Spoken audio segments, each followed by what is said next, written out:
It's that same old startup screen glow, blowing dust off a gray game logo. Saturday stacked in a plastic case, sleep over scores we can't erase. Kirk's got stats like a cheat sheet code, and he's got jokes from the late night shows. Top 4 takes from a childhood stash, argue till the credits crash. Welcome to my nostalgia therapy.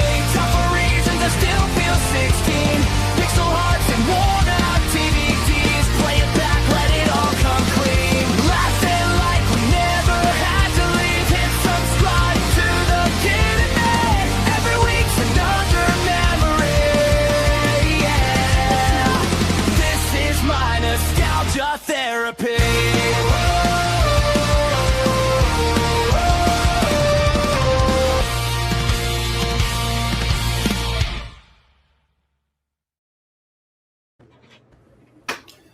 This is your this is the Rushmore Show where it's all about your top 4 and nothing more. I was drumming and I lost track of what I was doing. Welcome in, guys.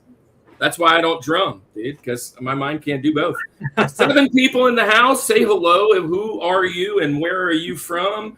And we are talking movie scenes tonight. If you love movies and you love that nostalgic scene at the movies, tonight is the night. Drop your top 4 movie scenes in the chat. We've got some great guests going, and I am excited to get going on. Andy, what is happening in your neck of the woods? Belchase. Yes, just living it up here on the South Shore. Hey, look, I want to show this off. It's not hanging yet. I haven't shown the whole tour because it's, I mean, all I would have to do is turn my camera like 1 degree. What's up, Patrick CQC? Welcome in. Top 4 and nothing more. I have now a room that is dedicated to the Rushmore Show, which I'm in right now. Barry's in the house. Welcome in, buddy. Oh, by the way, Dave Mattingly, if you're hanging around, thanks for your top 4. 11 folks up in this joint. Show it. All right, sorry. I had a text here. We're in a Rushmore room, and Kirk got this sign made for me. Now it's backwards. It's mirrored. No, it's not mirrored on my side. Well, it's mirrored on my side, so I don't know if how you guys see it, but it's the Rushmore room, Belle Chase, Louisiana, established 2026. Pretty cool stuff there. So we have an official Rushmore room over here in Belle Chase. Very excited. Kirk, I was thinking if you ever are here when we're filming, I don't think we can both fit in this room. I mean, it's that small. I'd have to stand behind you like security. Nice and close quarters in here, but man, no, it's going great. It's going great. We're having a great time. So, I said, hey, announce yourself and say if you love movies. And my name is Stephen Burnett, and I'm from Dearborn. Birthplace of Texas. Stephen in the house. That flipper dude is funny, and so welcome in that flipper dude. Hey, so yeah, man, I'm glad you're getting a little established. I got a busy real quick. Let me just do a quick shout out. That flipper dude is in here, and he a couple weeks ago we did a show, and he sent me a James Taylor concert tee, which did he? I know he kind of talked about it. I wore it the other day. I didn't wear it tonight. I'll wear it on a future show up here. But thank you, man. Really do appreciate that. Love James Taylor. Love merch too. So appreciate that. Love merch. If you guys want to know my address to send me free things, I will shoot it up. I'm just playing. Hey, so let's get this thing going. So tonight we have 2 really amazing folks. They're both newbies, so be nice to them. And we're going to talk movie scenes. We were supposed to have our buddy Izzak. Prayers out right now towards Izzak and his family. His daughter's sick and he couldn't make it. But we have a special guest that jumped in and joined us. Here's a little bit of the spoiler alert who that is. But hey, well, let's get this thing going, man. So top 4 movie scenes of all time are going to be amazing. Andy, I think it's time. Let's get it. You ready? Let's get it. I'm not ready yet, but I will. Cool. So I'll get us ready right here. And here we go, guys. Welcome to the Rushmore Show, where we're going to talk about your top 4 movie scenes of all time. Let's get it. What's up, Dave?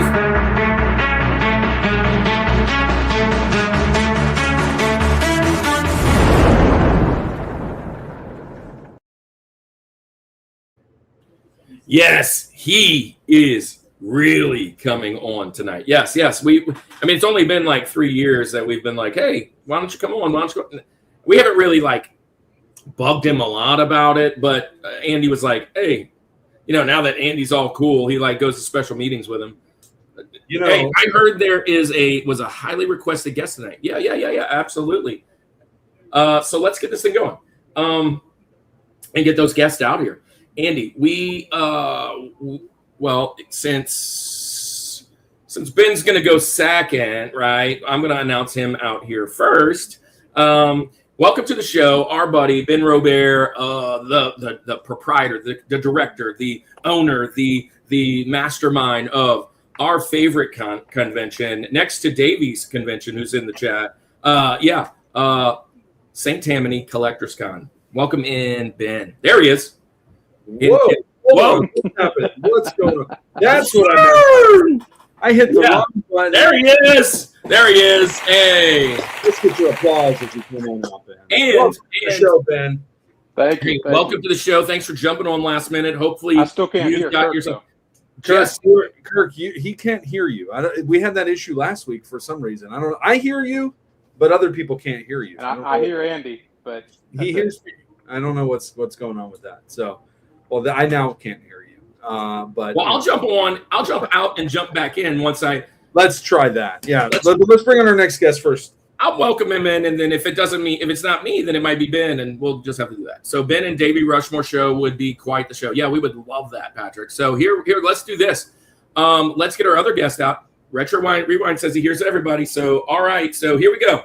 Welcome in our other new guest, first time on the show. I actually spent some time with Retro Rewind podcast on his chat. He's a big inspiration for us on the devotional side. He's doing a movie devotional. He is the leader of the Popcorn Theology podcast. Welcome out to our show, James Harleman, to the episode. Everybody, say hello. Hey, what is up? Round of applause. Yeah. Hey, so look, I'm going to let you guys chat a little bit, and then I'm going to jump out.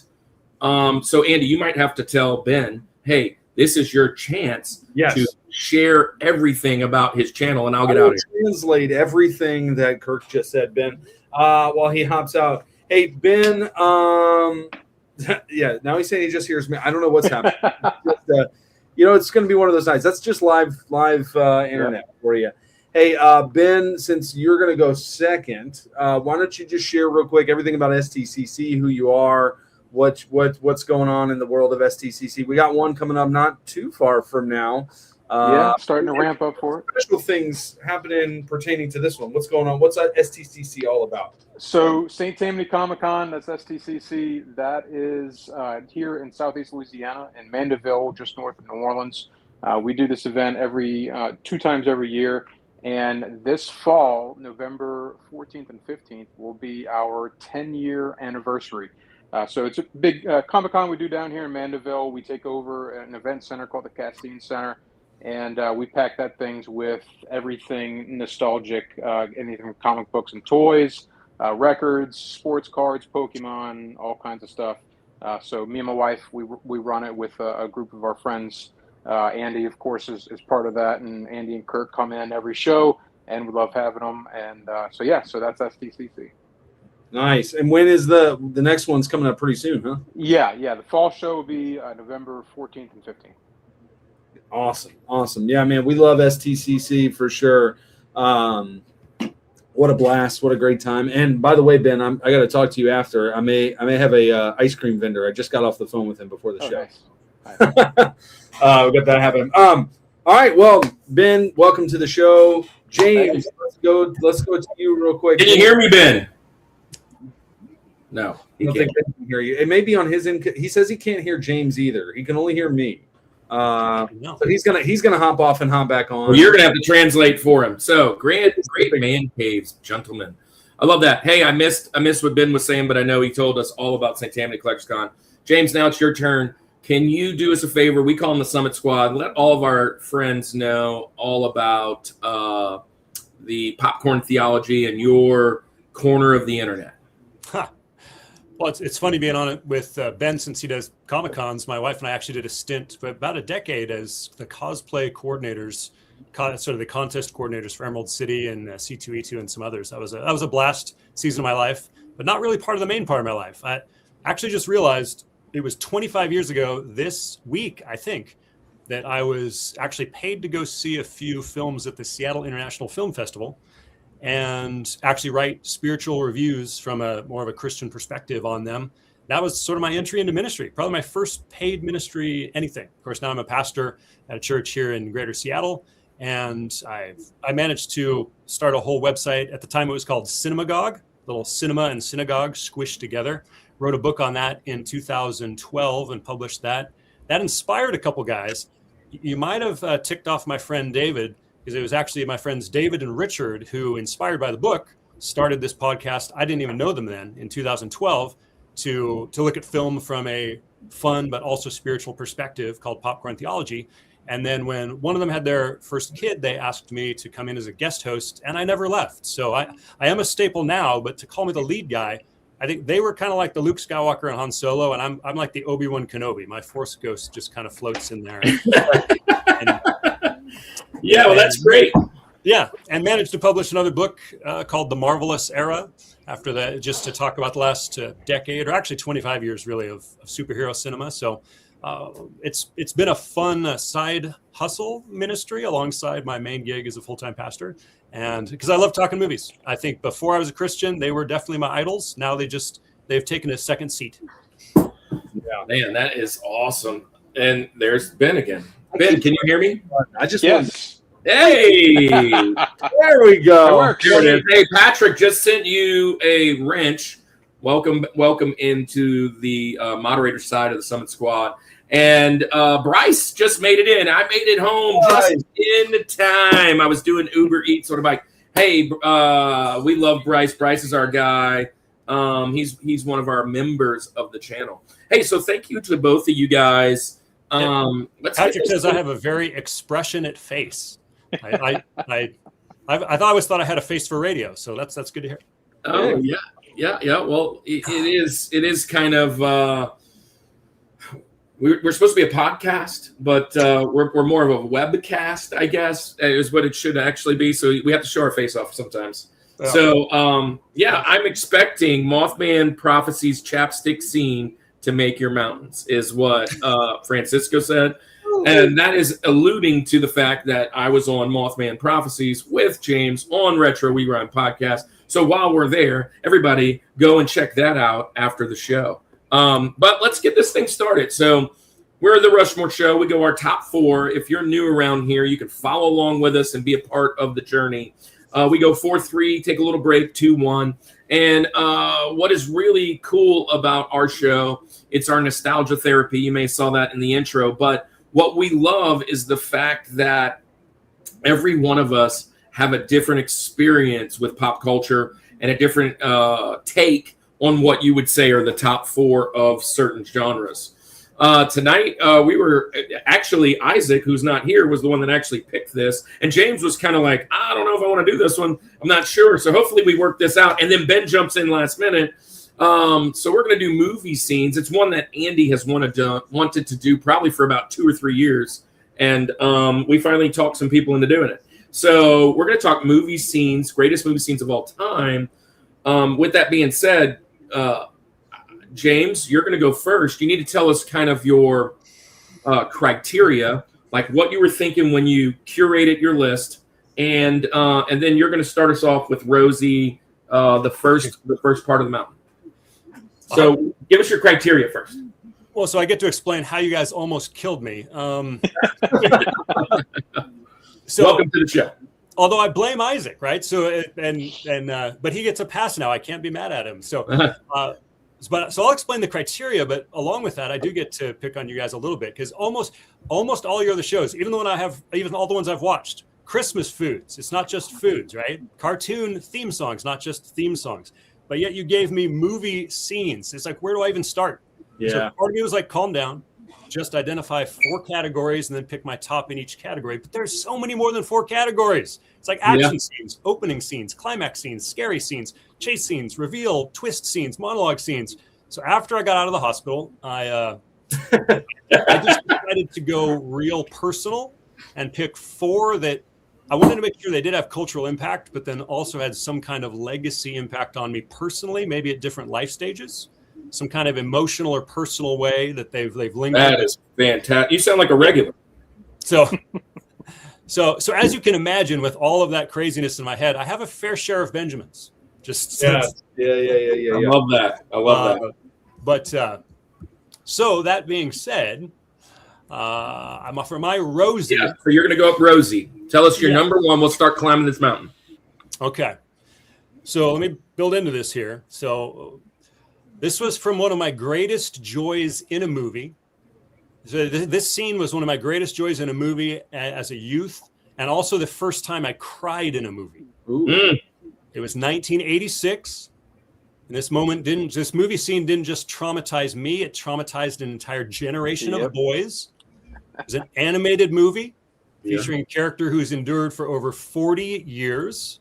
And as I was watching it, I was listening to a pretty impressive Stan Bush song that's saying, "You've got the touch, you've got the power. You got the touch." So I'm talking about Optimus Prime versus Megatron in 1986, Transformers the movie, the scene in which we saw the most action, but also the death of Optimus Prime. He went gray. Yeah. Peter Cullen's deep, wonderful voice says Megatron must be stopped, no matter the cost. He turns into a semi-truck, and I know he's not Jesus, but he's at least then a semi-savior. You see a Decepticon reflecting in his grill, and then bam, it bounces off. He transforms. I think he leaps 50 feet into the air, shoots 3 guys before his feet even hit the ground, beats Megatron, lays down his life till all are one, and he dies. And it's, again, it wasn't just me. If you look at the history of this thing, this got such a clamor from parents groups. They didn't realize what they were doing. They thought they were just clearing the floor for a new toy, but then they didn't realize Prime practically parented latchkey kids in the 80s. And I had a good dad, but he was sort of like a surrogate father. And when you watch him basically reflect what Jesus says, greater love has no one than this, than to lay down his life for a friend. And then the hero you've watched for years in the cartoons dies. I mean, that was a pretty hideous moment. At the same time, it was the most amazing moment because you got to see somebody that no kid wanted to be Optimus Prime. You wanted to be Bumblebee or Spike. He was aspirational. He was this thing you just wanted to be around. He was godlike in a way. And in fact, Wired Magazine, I think, even said Optimus Prime is a desperate grab for God, Daddy, and masculinity. And I think they've repeated his death. I mean, how many times has he died? They've repeated this culturally. It's the 40th anniversary this year, and they're actually doing what's called the Apology Tour, re-releasing the movie in theaters. But they're calling it's the Apology Tour because they killed Optimus Prime. Of course, Bryce says he thought you were going to go Pokemon. And then Patrick says he thought you were going to talk about the stars, Land Before Time. Okay. Bryce says it's a good choice, though. I'll jump in here. I felt it in my bones when you started to narrate where we were going. Oh, by the way, Patrick also says you have a voice for cinema. So there you go. Or maybe it was Dave. Dave said that. Yeah, Dave. Here's the thing. This, as well as a few other scenes very similar to this, happened in the 80s, early 90s, in my childhood as well.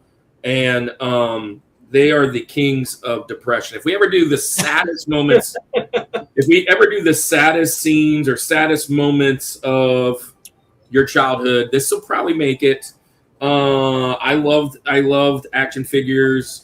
I loved Optimus Prime. I loved Transformers.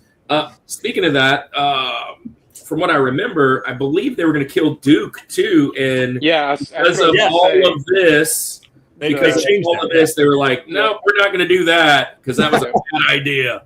So I love this pick. Ben, you were about to jump in about the Duke thing because you're a G.I. Joe guy. I'm sure you knew that. Yeah, obviously. So yeah, in '86 when that came out in theaters, the G.I. Joe, the animated movie, was in basically post-production.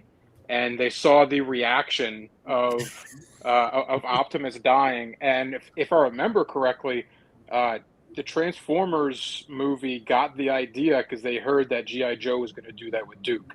But the Transformers got it to the theaters first, and then there was this big protest, and they already had everything animated for G.I. Joe, so they changed just a few things. When Duke gets stabbed, Scarlet says he's gone, and then they add into a coma. And then and then at the very end of the movie, they have somebody come in and he's like, "Hey, he's gonna come be okay." Yeah, Doc chimes in on the radio, says Duke's gonna be okay, and they all cheer. You know, and there was another movie, I forget which one, but it had the same effect. So yeah, definitely. Well, I know that Land Before Time does, and we might actually talk about that tonight.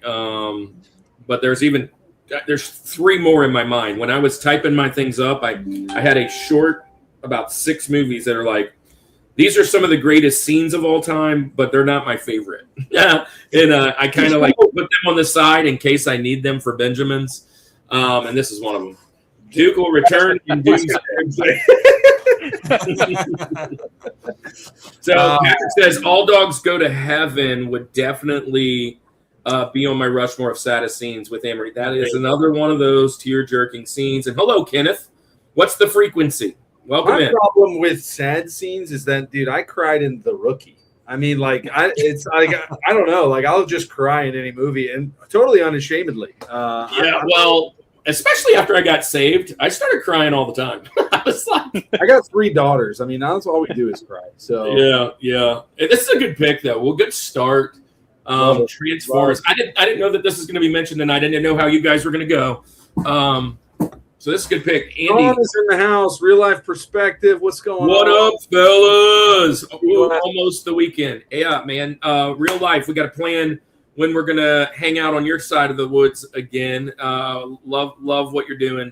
Everybody, go follow all these guys. They all have wrenches. Drop your channels in the chat if you have a channel, and don't forget to smash the most iconic like button of all. Thank you. Well, Capitan Francisco. All right, Ben, you're up, man. So, Ben, what's your criteria tonight? And maybe get us back on the happy side of things. I don't know. But, so my criteria, I actually last night when Andy reached out to me to do this, I've got a Plex server here at my house. So, we've got like over 1,000 movies on it. So I just started scrolling through the library just to kind of bring back some memories of different scenes from some of my favorites. But my criteria was, first and foremost, the emotional reaction that a scene garners and prompts the audience. And then, obviously with the nostalgia hit going back, and the scene really had to survive time for me to be able to pick it. And most of my scenes are going to be from, 20 years plus in age, except for one. But yeah, so that was really my criteria. All right, is a great criteria. So you're going to get us started with your Rose. Wait, hold on, real quick. So Sean says, I cry in every Adam Sandler movie. Lies. Kevin's in the house. Kevin, there you go. It's hooked up. Thank you. Kevin was actually fixed my GameCube. It was destroyed, and he actually loaded like 100 games on it. So Kevin is a beast. I spent about 2 hours on Beautiful Joe the other night, and I didn't even realize that it went by. Like, I was like, I forget how much I Kevin love this also modded one for Andy. So yeah, for all your modding needs, talk to Kevin. So hey, Jessica's dropping her top 4. Grease. Sandy tells Danny, tell me about it, stud, and puts out the cigarette. Dirty Dancing, Nobody Puts Baby in the Corner. Jerry Maguire, The Phone Call, and Steel Magnolias, Slap Weezer. I can almost guarantee that that's the only time you're going to see those 4 tonight. On at least the panel. If my wife was on here, she'd be totally agreeing. Jessica actually made this for me. This little sign right here. Thanks, Jessica. We love you. And let's get this thing going. Oh, she put some Benjamins. We'll talk those later. Ben, you're up. So number 4, you're Rosie. First step of the mountain. Where are you taking us? What emotional? So number 4, I was so young when I saw this movie. I can't remember the first time I actually saw it. But whenever I think of the franchise, and this is probably true for most people, this is the first scene that comes to mind. It has survived over 45 years, and that is from Indiana Jones and him running from the boulder, that entire scene. Yes. So getting to the idol, way in the sand, trying to figure out how much it's gonna weigh. He gets the idol. He thinks he's golden. And then it starts going down, and now he has to run from the boulder. That whole scene, just the entire sequence, for me, that definitely makes the list. Yeah, and there you go. You got it happening right here. Yep, there you go. Replace the idol with What a great scene. So. And Harrison Ford. Can we just give more love to Harrison Ford? Yes, one of my favorite actors, for sure. Hey, 24 of you are in the chat. Make sure you hit the like before you head out. The like really helps later. And then drop your top 4. What's your top 4 favorite movie scenes? This is Ben's pick.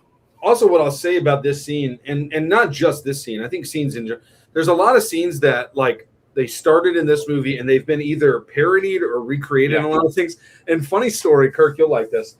I was watching Phineas and Ferb with my daughters last night. Yes, episode 4, 104 days. There's like the mummy scene, and there's like a gumball machine, and it takes the riff on this whole boulder scene that it's chasing his sister, and so I watched it last night. Yeah, I didn't watch Raiders of the Lost Ark or whatever last night, but I did. Sean, of course, is updating our knowledge that the guy who caught the idol, that's actually Doc Ock from Spider-Man. Yeah. Oh, yeah. It's also Doc Ock in the newest Spider-Man too, Sean, as well. But yeah, that's really cool. I went to several lists over the week, or over the last night and a half, and there's Doc Ock right there, and yeah, and this was on almost every single one of them. It has so much range. I mean, it goes there it is. from There it is. every Here's the emotion folder. there is. Yeah. Also, I've done, I've gone to Disney multiple times, and I always go and visit this. Yeah. And when I went to Disney on my senior trip, one of my best friends was in the little thing that they bring out. It was so awesome to watch him out there kind of doing that stuff. So fun stuff. I was actually just talking about this in my sermon Sunday about this scene in Raiders of the Lost Ark. Oh, really? Because we're just starting the book of Luke. And so I was talking about how you establish a character and kind of introduce everything about them, everything you really need to know. In this case, very much mostly non-verbally, but just everything you need to know about a character's personality in an establishing moment, like the first chapter of a story or a movie. And the essence of his character is just lived perfectly there. So yeah, great choice. Awesome. Yeah. Kevin's coming in hot with some Tropic Thunder. Patrick says he loves this thing at Disney World. Number 4, Charlton Heston riding on the Statue of Liberty in the surf and realizing they did it. They really did it. It's his number 4. Man, this is another great pick. This is a Benjamin for me. Both of them were Benjamins, actually. I had them on Benjamins. They're off my list. But if you guys know me, you've been around for a little bit of time, I always try and get my top 8, my favorite 8, and not have anybody pick any of them. And at least for the Benjamin side. So I'm still all 8. Neither one of those are in my top 8. But they're great picks. Andy, you're up, I think. Yes, I am. Man, I like you alluded to before, I've been just wanting this episode to happen for quite some time. And the reason is, man, I am a sucker for moments, right? I think moments mean so much, in ministry and just everything. And that's all a scene is in a movie. Like it's just moments that get etched into my brain from a movie. They're iconic. They stand it's everything that the Rushmore Show is about, right? And also, if you know me, you know that I rewatch the movies that I love over and over and over. Scenes over and over and over and over and over and over again. So this list, honestly, my top 4 was pretty easy for me. I have a very long list of Benjamins. Ben and I were talking on the phone earlier, and he's like, yeah, I've got about 30. And I'm like, man, I love that because like I called him last night and told him about it. And we already got 30. Like there's just so much. This one definitely could have a follow-up like James says. Yeah, absolutely. So this is just the taste of it. And then we can get a little more specific. But what I'll say too is that there are I tried tonight not to double down on a single movie because honestly, there are some movies that are in my top 4 movies of all time that I could do like. We can't have 8 quotes from Wayne's World tonight, Andy. We cannot. From a certain movie, and I could do that. So I stayed away from that. I'm only going to do 1 scene per movie. But even that was difficult, right? How do you narrow it down there? These are ones that part of the reason my wife doesn't like to watch these movies specifically with me is because I just quoted from the beginning to the end because I've seen it 100 times, right? So, oh my gosh, I just added one, Andy, as you're talking. So like, and that's the thing. Like, I didn't even really have to do research for this one. I just kept thinking, I'm like, oh my gosh, I love that movie. What's about this scene? I can't believe I forgot this. What a great nostalgia trip. So anyway, I don't know if that's necessarily a criteria, but it was a very easy list for me to put together. These are not going to surprise anybody who knows me. These picks. But they're just, for one reason or another, just so iconic and they stand the test of time and they're great.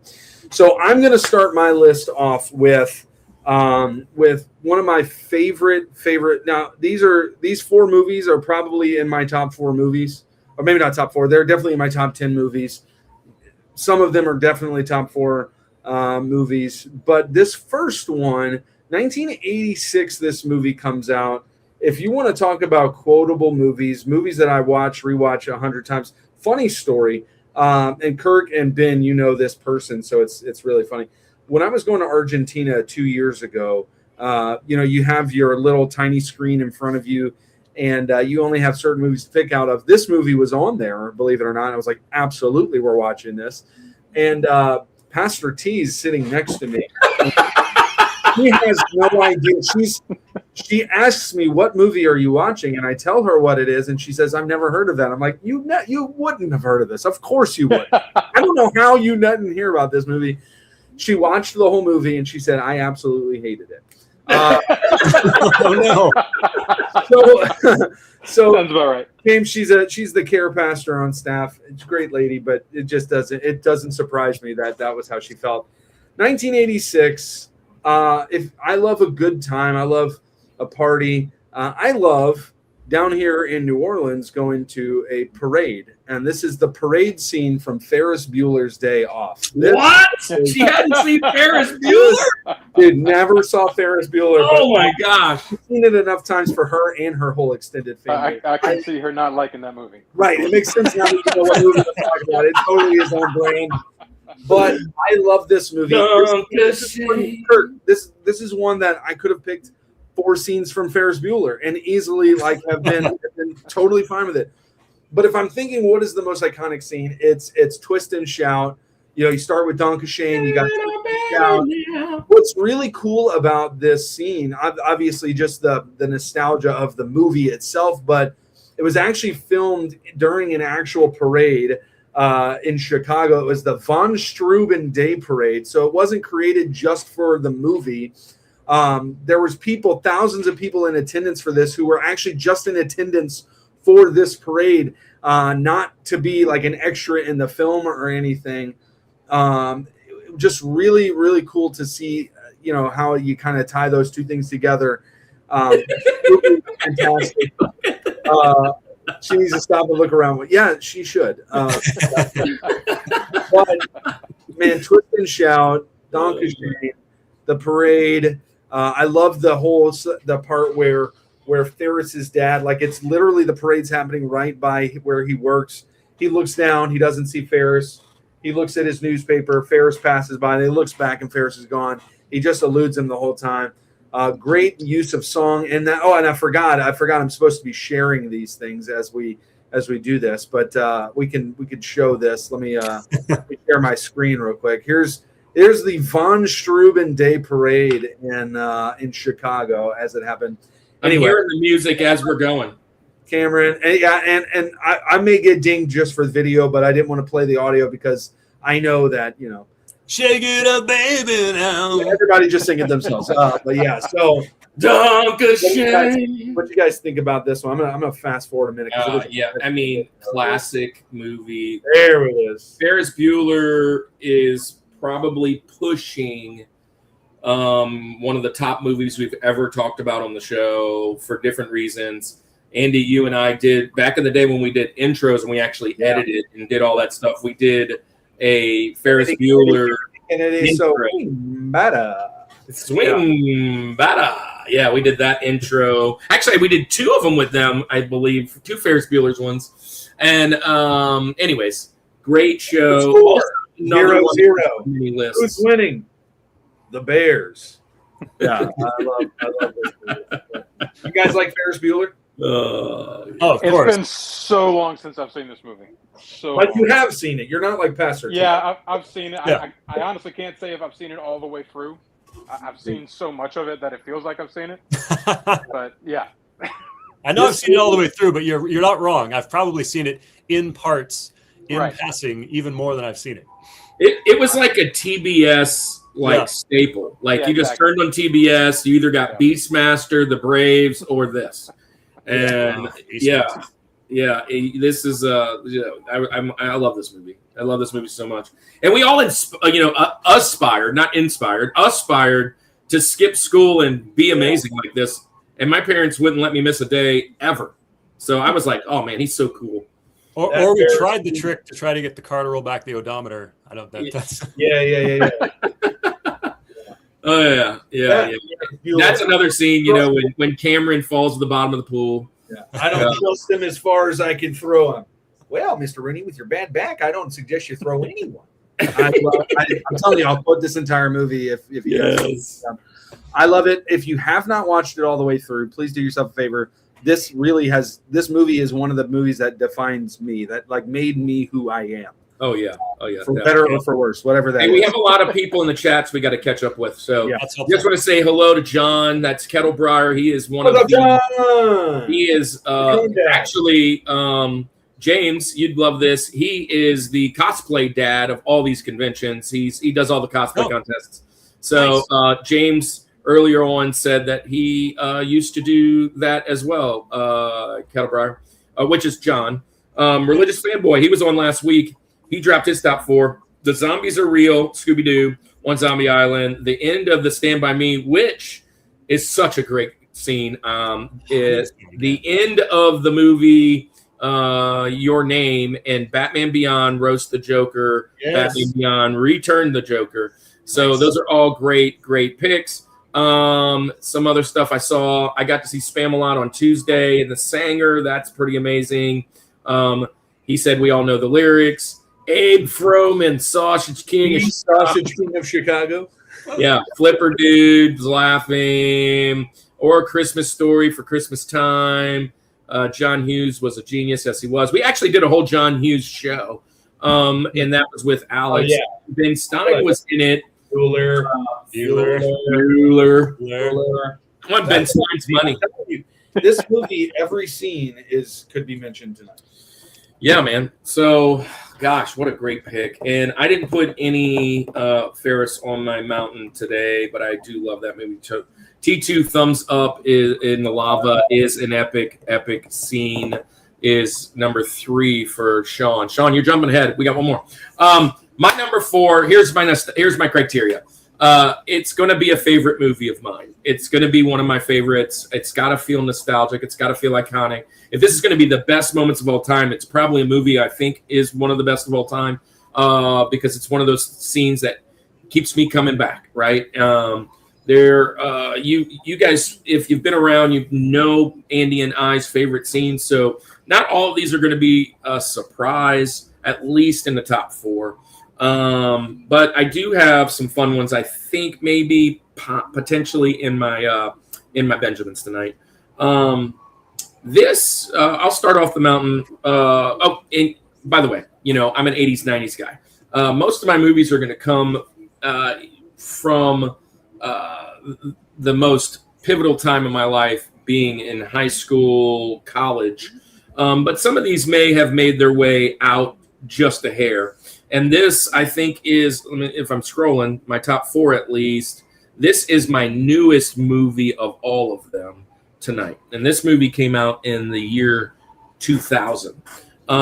2000, and it is probably, if not my favorite movie of all time, it is in the running. It's definitely on the mountain. We have never done top 4 movies, just movies of all time. But we have done this genre of movies, and it was there. So I'm going to go with the movie 2000 by... All right, here we go. 2000, director, Ridley Scott. Oh, yeah. Yes. Hans Zimmer did the music. Here you go. It is... I named my dog after this. My name is Maximus Decimus Meridius, commander of the armies of the North, general of the Felix legions, loyal servant to the true emperor Marcus Aurelius. And then he goes on to tell him, I will get my revenge either in this lifetime or the next. I'm going with Gladiator. The whole reveal scene that the Gladiator was not just a Spaniard, but he was actually the old general that is looking for revenge. This movie sends me on a roller coaster every time I watch it. My old lab, his name was Maximus. I absolutely, man, I want the mask. I want that helmet. But if you go top 4 monologues of all time, this probably makes my mountain, this little section of life. Maximus is just one of the baddest dudes on the planet to me. And one of my favorite movies. I love big epic fantasy style movies, and this is way up there for me. So I went with Gladiator. I actually considered this scene. Yeah, this is a great one. This is, I think, widely considered on a lot of people like top movie of all time. Yeah, for this sure. is up So there. one of the crazy things is I watched all top 100 of this video on YouTube, top 100 movie scenes of all time, and this was number 100. And I had already had it on my mountain. I was like, man, I don't know if I don't want to watch the other 99 if this is 100. And I watched, and I was like, oh yeah, 99 fairly other great movies. And I was like, man, this list is huge. I love that. Flipper Dude says this is his doppelganger. If you've seen Steve, he does look similar. But there's a little bit more gray in there, I believe, there, Steve. Trying to think. I like real life perspective. 16, In the year 2000. I like Yeah. I thought a little Conan O'Brien action right there. Yeah. I did not think this was released in the year 2000. Yeah. I thought this was earlier in the 90s. And it's crazy because the sequel came out like 25 years later. Which the sequel got a bad rap, but I hate it as much. You can't compare it to the first one for sure. But I think it had to be 25 years. I think if Gladiator 2 came out in 2002, I think it would immediately have because it's just such an iconic movie. It's almost like at the end of Con Air is a great scene. Speaking of Nicolas Cage, Spider Noir was amazing. I haven't finished it. Got 2 episodes to go. Nicolas Cage, man. Yeah, he's so Nicolas Cage cheesy in it, and it's awesome. Me and Cannon watched it the other day. But so I went with this. Definitely a favorite movie of mine. Definitely a scene that I just get pumped up. Yeah, and I can watch this movie. I could keep this movie on like a 24-hour just whatever, and just have it playing in the background and being like, oh yeah, there you go. But anyways, that's a good start. I was in a weird mood when I saw it in 2000, and for some reason I came away thinking it was overhyped. And we actually did a church film event and revisited it at the 25th anniversary, and I repented. So I'm with you. That is great. I maybe I still had some of my younger cynical, everybody thinks it's cool, so I have to be slightly against it thing I going hear on. that. I don't know.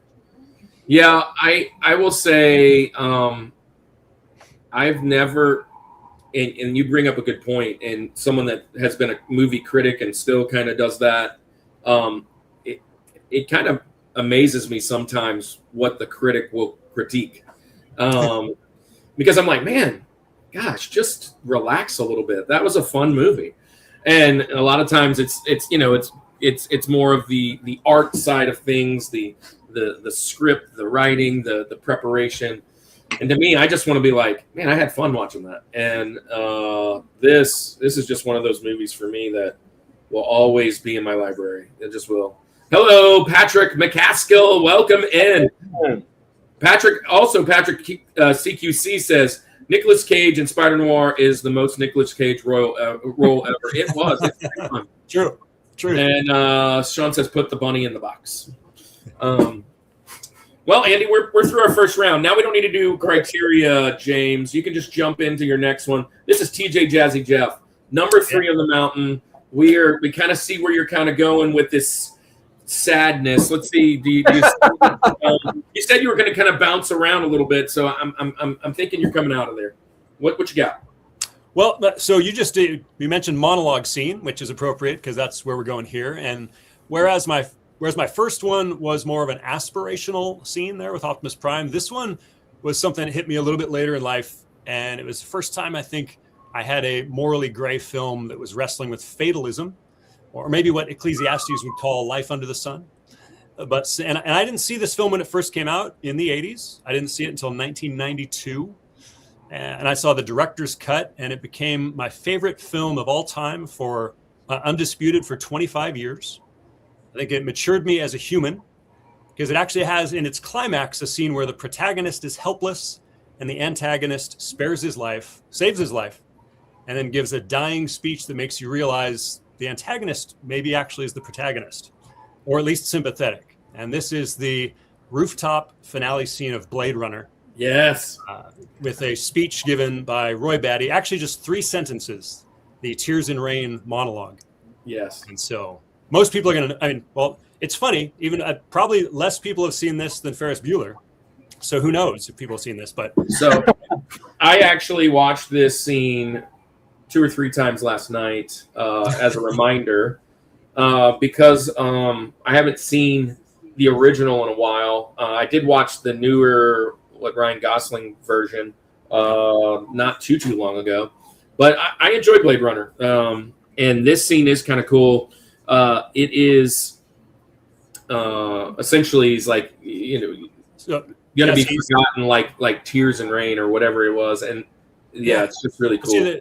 Because here your hero is actually going to lose. He's lost. He's helpless. And the villain grabs him, by the way, with a nail pierced through his hand. That's not incidental. And a dove in the other hand. And then so an act of grace saves his life. And then he sits down and just delivers this tearful speech about it. It's the first time he's not just talking about dying, he's talking about what was the point of living. Wow. And where are all his what is the point of all the memories that we have? And he says, all these moments will be lost in time, like tears in rain. Just a beautiful visual metaphor there. A rainy rooftop, neo-noir landscape, and then he dies. And a couple things. Number 1, this is another Ridley Scott movie, but two, I think Rutger Hauer is criminally underrated for an actor. I love 100%. I loved what was it? Blind Fury? Was it Blind Fury? As a kid, man, I say a kid, as like a teenager. Yeah. Just wielding that cane of the with the sword in it. Oh yeah, Lady Hawk. I mean, there's so many other amazing moments, but this is one of the scenes that he's known best for. And good. A lot of critics call it, perhaps, it was one guy, Mark Rowlands, just said it's perhaps the most moving death soliloquy in cinematic history. So it didn't just have an impact on me. And it was my favorite film until 2017 when, as you mentioned, Blade Runner 2049 came out. So nice. I will say this movie doesn't look like it's from 1982. You know what I mean? It's one of it feels way further advanced than what it is. Yeah. And hey, our second shout out to Harrison Ford. How about that? That's right. We got 2 shout outs. And rightfully so. Flipper Dude says The Hitcher. That's another great one. Yes. The Hitcher is fantastic. All the way up to even Batman Begins. Yep. Absolutely. But yeah, Rutger Hauer, man, what a is he still around? Did he pass? He passed. Yeah, 2019. My wife's first crush, by the way. Wow. Wow. Walter. It says he said he had 170 roles over 50 years. Wow. That's busy, dude. Yeah, it is another Ridley Scott. Sean, I just mentioned that. So good stuff. Good stuff. All right, Ben. All right. Where you So, going? yeah, my number 3 didn't kick off my childhood obsession of a certain toy, but it certainly fueled the fire. And when I first watched it was shortly after it came out on VHS, and in the early mid 90s, probably 94, 95 or something like that. And first couple of times I watched it, it gave me nightmares, especially this particular scene. And that is the precedent-setting introduction of the T-Rex in Jurassic Park. Definitely an icon for me. Awesome. I This love is this. an amazing scene. Yeah. But yeah, like I said, I was I don't know, 6 or 7 when I first watched it, and from then on, once I watched it, that was the toy line that I had to have for like the next 3 or 4 Christmases. And as they moved into the second movie, Jurassic Park: Lost World, and everything, and I mean, I had everything. I'm actually looking at the Jurassic Park shelf in this room here, which is behind the camera, looking at that very T-Rex. Excellent. So My the scene favorite- we're talking about, is this the when the T-Rex is introduced? Yeah, T-Rex is introduced. He pops the lines on the fence and starts flipping the cars. Yeah, Traumatizes the kids, eats the that's lawyer. right. Yeah, Kid, guy goes to the toilet. He's like, man, maybe he's got to go. Yep. But the vibrations of the drink. lead up yeah. to it is just incredible. And then don't not to mention you have the lamb that falls on what you're about to see, I guess, on the hood. The lamb leg. And then the chase scene was pretty epic too, because that comes up right after it. This honestly, this was my number 9. This was in case you guys pick one. This is coming in hot. So I lost my number 9 today. I'm still top 8. I had this though. My favorite scene is this, obviously, because I remember the just eyes wide open moment of seeing the eyeball come down, and he when he breaks the lines, he's like eating something, and he's eating the lamb, and it shows him kind of chewing it, and then all the kids are like, don't move. But another scene from this movie, it's probably not going to make anybody's today. I'll just throw it out there. Veteran move here. There's the water. Scared me. There it is. Scared me to death. Matter of fact, so Kevin's on this. We've talked about Jurassic Park before. Kevin, I am fairly certain that me and you and maybe Charlie went and saw this movie. I think it was with you. Hey, there's Izzak. Hey, man, I hope everything's all right. Izzak was supposed to be the guest today. Izzak, drop your top 4, dude. The scene where the Velociraptor jumps and the kids are making their way in the rooftop, the ceiling. Yeah. In the theater, it was filmed so well. I mean, I remember everybody just like laying back, and that wasn't even 3D. And I love this movie. I remember going home and like waking my mom up and being like, "Mom, wake up!" Which she really wasn't into movies too much. And I was like, "Dude, I just saw one of the greatest movies I've ever seen in my life. It was so great." But anyways, such an awesome. The clever girl scene where the raptor ambushes Muldoon. Boom. Oh, the Dilophosaurus. Was it Dilophosaurus? The dude with the Dilophosaurus, with Ned. Yeah. With the shaving cream guy. Yep. Yeah. That was freaky. I have a hologram like baseball card of that scene somewhere. Probably in pretty good condition too. I think it was NECA that did a couple years back. I want to say it was a San Diego Comic-Con exclusive. They actually made the shaving cream canister, and if you turn it, it's got an action figure of Nedry in his raincoat outfit from the movie. Nice. It's actually sitting on my desk in the other room. But Ben, I'm with you. If anybody asks me, like Jurassic Park, what is the of all Jurassic Park world, all the sequels, like what is the thing? I was a T-Rex kid from age 5. They could not make, like, I know they tried to make Velociraptor happen, but T-Rex is the T-Rex is the main character of the movie. And this scene will forever for me be the scene. That scream right there. Yeah, man. Yeah. So good. So good. Yeah. All right, man. Wow. I love it. Andy, you got to beat these. All right. Well, this one is not nearly as intense as the T-Rex scene or some of these other ones that we're talking about, but it is definitely nostalgic. I think that this scene, for me, captures what nostalgia is, right?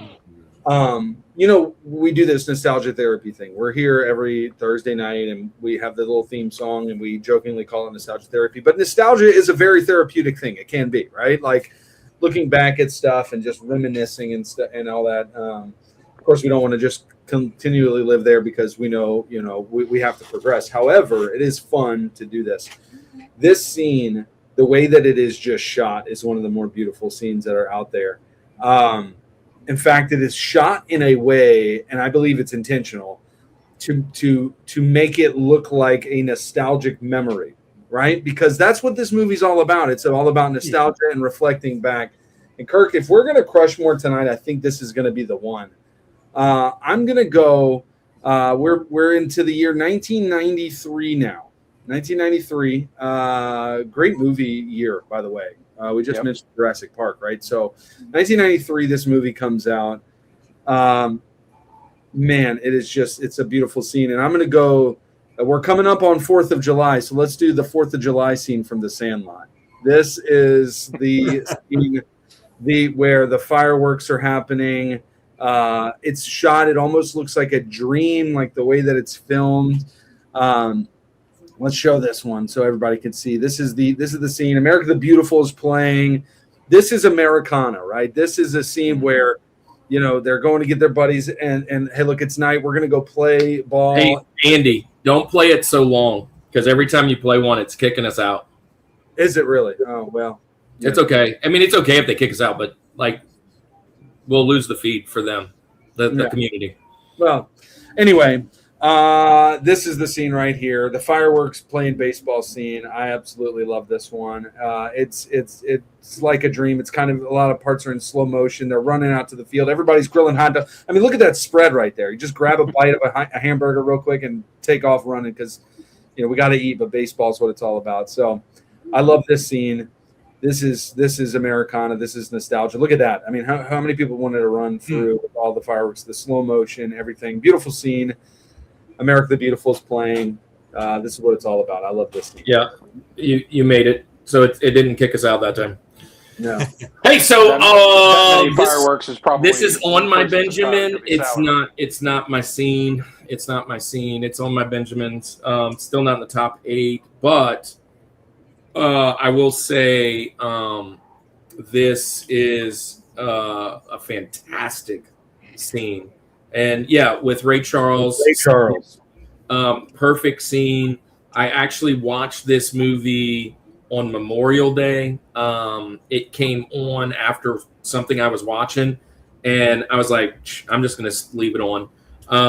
And my Canon and I watched all the way through, and then after that, another baseball movie came on. We watched that, and then Bad News Bears came on, and we watched about 10 minutes of it, and we were done. And I was like, we're not going to watch any more of this, and let's move back. And so, we had some good times. But this is to me the best 4th of July scene and 4th of July movie. Obviously, there's a couple like Independence Day and stuff that you could watch, and Born on the 4th of July and all that stuff. But this, to me, is the 4th of July movie, and just really for this scene. And he says, "This is the only time we played at night because the fireworks lit it up the sky." Such a great scene. I got 5 of my guys to autograph a poster for my daughter. Really, 5 of the guys. That's really cool, Steven. Good pick. How about you guys? Do you like this movie? Do you like baseball? Do you like this scene? I like baseball, but I'm embarrassed to say I don't think I've seen this since the '90s. So Wow. it's the perfect time of year to revisit since we got 4th of July coming up. So I may need to, on that recommendation for that scene. Surprisingly, this is the scene I thought of when I thought of movie scenes, and it's not my number one, but because of the movie, and that'll make sense later. But this is what I thought of. And I mean, I just watched it recently, so it did come up, as well as a couple other scenes here. That are in this movie. There are several really good scenes in this movie. Peppercorn and the Beast, and there's so many other good stuff.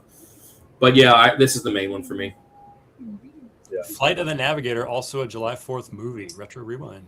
I'll have to lean back in and check that out again. Remember that? There's really only one 4th of July movie, and that's Independence Day.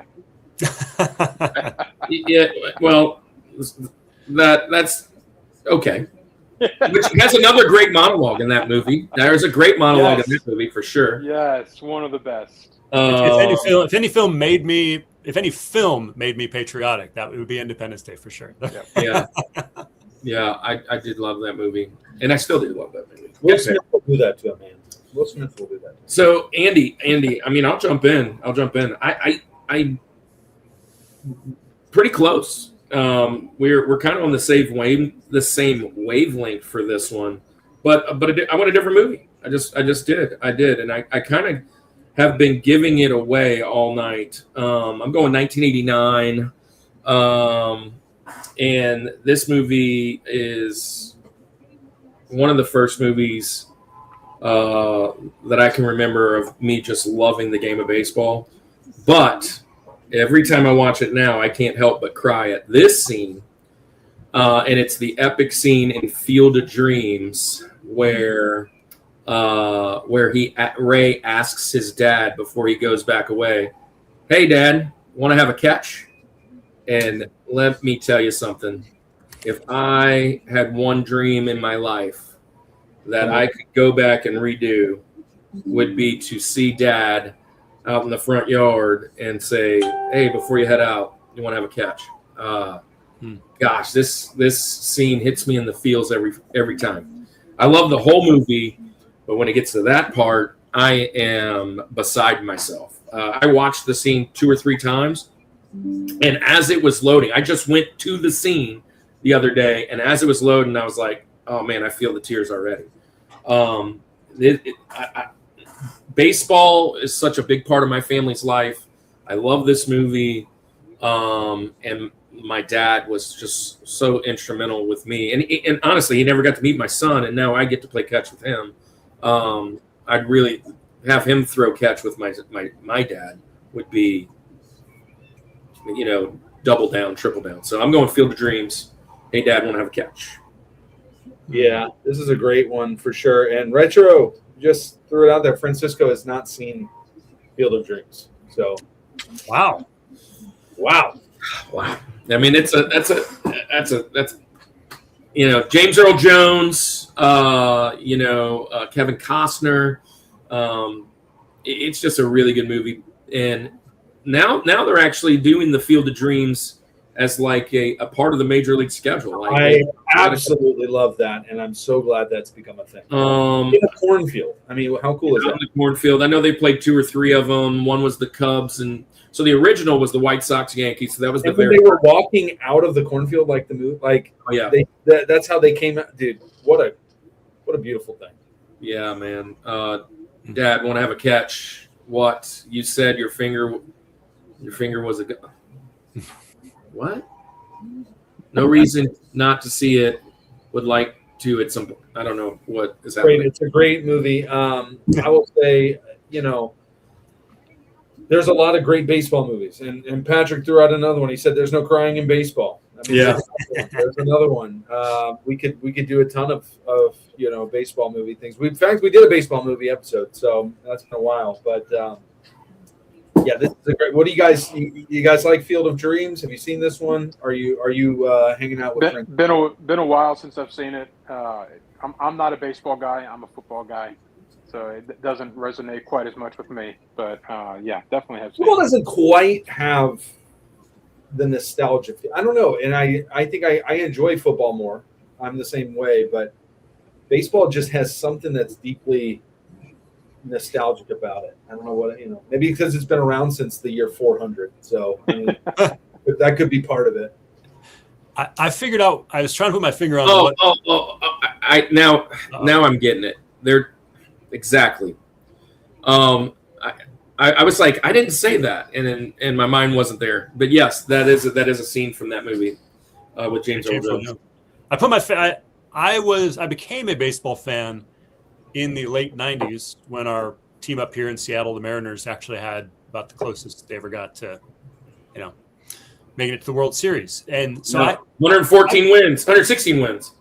Yeah. So I became a fan in the late 90s. So all these baseball movies you're talking about in the earlier 90s, I liked, but I wasn't quite as into them because I wasn't quite as much into baseball. So I feel like that. So that's the problem. I feel like I need to go back and watch some of these baseball movies because I watched them before I was a baseball lover.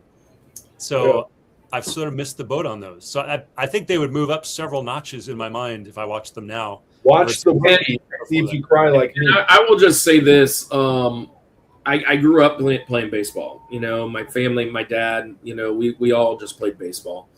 And I remember watching this movie as a kid, and I really didn't love it.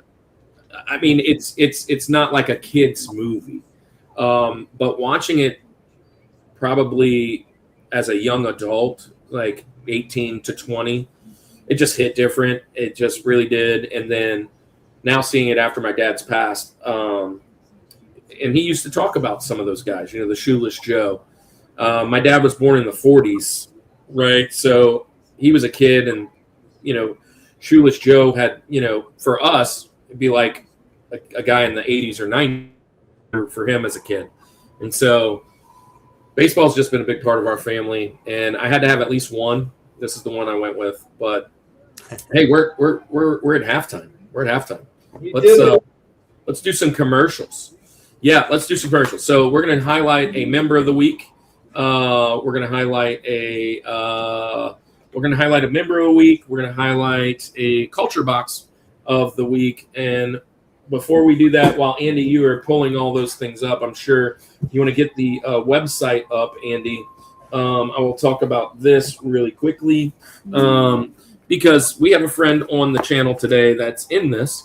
And it needs to be updated, apparently, because I put some things that are different. But Director of Christian Creators, the directory. This is something I decided to put together to hand out at St. Tammany Collectors Con, at some of these other big conventions that we go to. And what happens is, as a Christian, a lot of times we'll see people at the table, or after we've preached a nerdy sermon, and people will be like, I didn't realize I could dress like a furry and love Jesus, or I didn't realize I could love G.I. Joe or Power Rangers or whatever the guest is that time, and still love Jesus. I was told, you have to get rid of the worldly things, and I just kind of go, well, here's 140, 50 people that say differently, and here you can have this.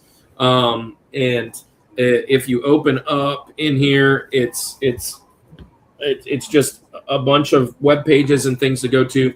The one thing I will ask, you can find it on our webpage, which I'm pretty sure Andy's pulling up right now, and you can download it for free. If you get one of these copies, by all means, go to everybody, share them, talk to them, and if you go to them, just say where you found them. If you would, I'd appreciate if you just say, hey, found you guys because of the Rushmore Show. Not because I need recognition. I would just like people to know that it's working, and it'd be really cool. You can also drop a prayer request right there, and right under the prayer request, if you're on a laptop, there it is. If you're on a phone, you'll have to download it. It's right there. There's a little link. But yeah, there it is. And you can see 140 plus folks. The other thing that you can do is see what we're all about with Reboot, and you can see some of our sermon messages. The newest 3 or 4 are not on there, but there you go. Another thing that you can do, and Andy, I've already dropped this week's, so you can actually, I dropped one extra, which is next week's on accident. That Paper Mario was supposed to be for next week, but we are in week 23 of the devotion. and you can go look up all 8, I guess, for this week's message, and you can see it. You get what game we're talking about. The geekery is all about that specific game. The gospel is how that relates to the game. And then I challenge you with a level up challenge, a warp zone round, and then we can pray about it. And that's this week's Devo. That's also for free. Hopefully, eventually, much like our friend James, we'll have those in print someday. And I've got some of our friends that are actually in print right here. I need to get James's book for sure. But here's Hector Mire's 2 of his 20 books. Then you got this one right here, which is Finding God in Video Games. This is a really thick, everyday book, and this is what inspired me to do the full year. Theirs is a little bit different, but yeah, Stephen Noel. And I haven't. Oh, I put this one up too. This is Tony Talavera from Nerd of Godcast, which Francisco's in the chat. Francisco's wife is in here. I think twice actually. Has 2 of them in here for this Nerd of Godcast. But yeah, there's some of the ones that have kind of inspired us. Oh, there you go, Andy. I'll give you a little time. Andy's got one called Bible is working on. I think he's almost done. We hopefully we'll have those in print for you out there too. Highly recommend James's book. Oh yeah. Here's Andy's book. Andy, you talk about it. Well, I'm a big metalhead, and I think the Bible's pretty metal. So I'm doing a 31-day devotional about what the most metal stories I found in the Bible. This is my one that I have teaser up here. As Elijah versus Baal's prophets bringing fire down from heaven, and all these false prophets. Anyway, really heavy stuff. And, I give a little devotional with some heavy questions at the end. Just some fun stuff to do. That really kind of started because as a youth pastor, I got tired of hearing my students say that it's boring to read the Bible. So I wanted to give some of the most metal stories that are out there and show them that it's pretty epic. So we got some really good ones. I just recently wrote. I've been on a pause because of moving. I need to pick it back up. But the last one I wrote was about collecting the Philistines' foreskins. So, hey, who says that the Bible's boring? I mean, come on. Yeah. A lot of fun stuff. Yeah, so let's, with that being said, let's highlight our people of the week. And since Francisco is in the chat, let's do Francisco, the Retro Rewind podcast. For member of the week, let's do Dark Link. We haven't done that in a minute, and haven't seen him in a while. I wish he'd come back around. And then for our coffee, let's share our favorite coffee. Yes, absolutely. Let's check out Francisco, not Roy, at and PaulJPowers.com. Paul J. Powers at Retro Rewind Pod.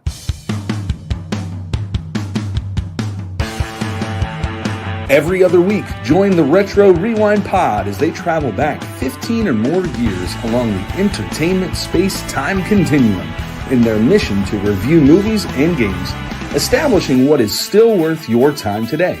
Expect fun banter and trivial insights from Francisco, Paul, and rotating guest hosts who are all out of time. Step into the shadows with Dark Links Gaming, a retro-fueled live stream experience where Zelda reigns, chaos is random, and every win or loss is part of the adventure. From Ocarina of Time rando runs to deep dives into retro and modern classics, this channel is built for die-hard fans who love the grind. Join Dark Links Gaming at youtube.com/@DarkLinksGaming and connect on Discord or Instagram @AdventDarkLink.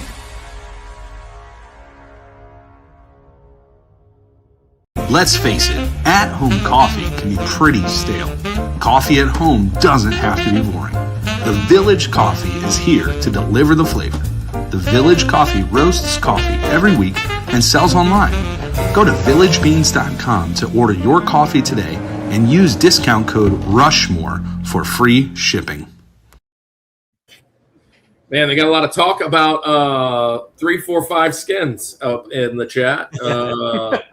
Didn't know that they had that many skins, and Davey thinks we were talking about Fortnite, but it's different kind of skins. Rhonda, we would love to have Refinery Bricks Vind at Louisiana RetroCon in August, which is back here. That's a lot of skins. But yeah, so with that being said, thank you all for being a part of this. And if you want to be a member of the show, it's real easy. You can go on the YouTube channel and we'll make a video of your neck of the internet and we will play it on our podcast.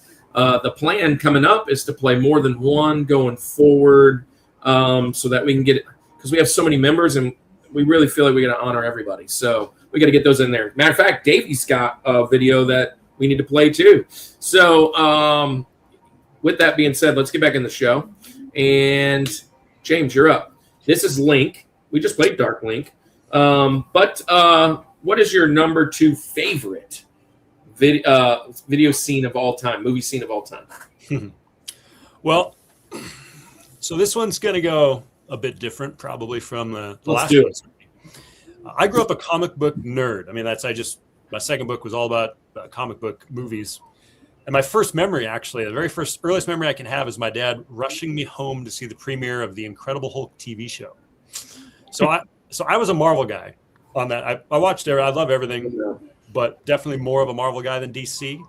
And the last 2 decades have been dominated by superhero cinema. And so one of these movie scenes was always going to be a comic book movie. So, and this one to me was a payoff to all the groundwork laid, well, honestly, since 2000 with the very first X-Men film. And really, I think it was the focus of 21st century franchise-focused cinema at all. This is the moment that punctuated all of that. Also, I think it represents the undisputed franchise achievement in all of history up to this point, both in terms of financial and film numbers. And what really made this probably the biggest to me was it wasn't just my emotional response.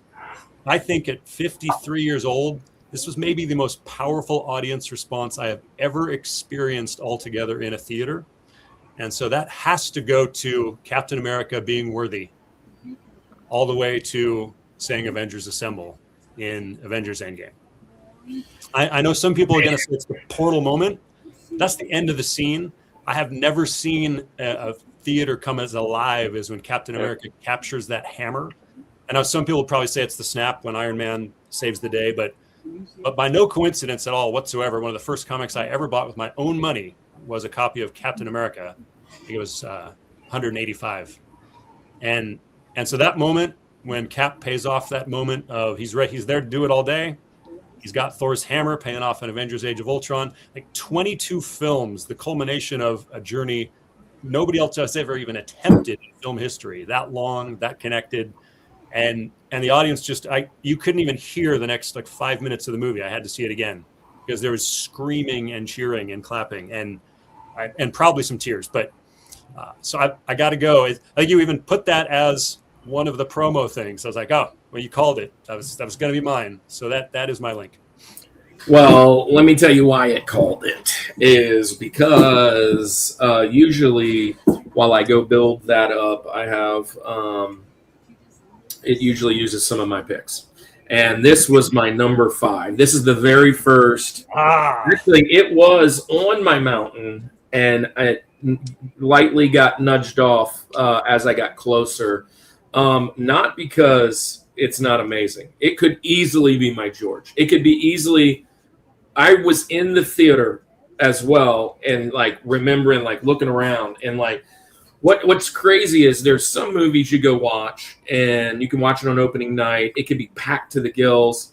And then there's other movies you go to open night and it's a full experience. You're not really going to watch the movie. You're going to see the cosplay and things that are happening, that people showing up with their $500 popcorn buckets and everything that's going on. And when I went to this one, I remember just the eruption and everything that you mentioned, he is worthy, the portal moment, the culmination of just super back through the portal that you thought may have been gone, or new ones that haven't been a part of the thing yet, or they were just in another movie and they're like, oh, they're here, and just mind-blowing part that kind of put the whole bow on the Marvel run of that first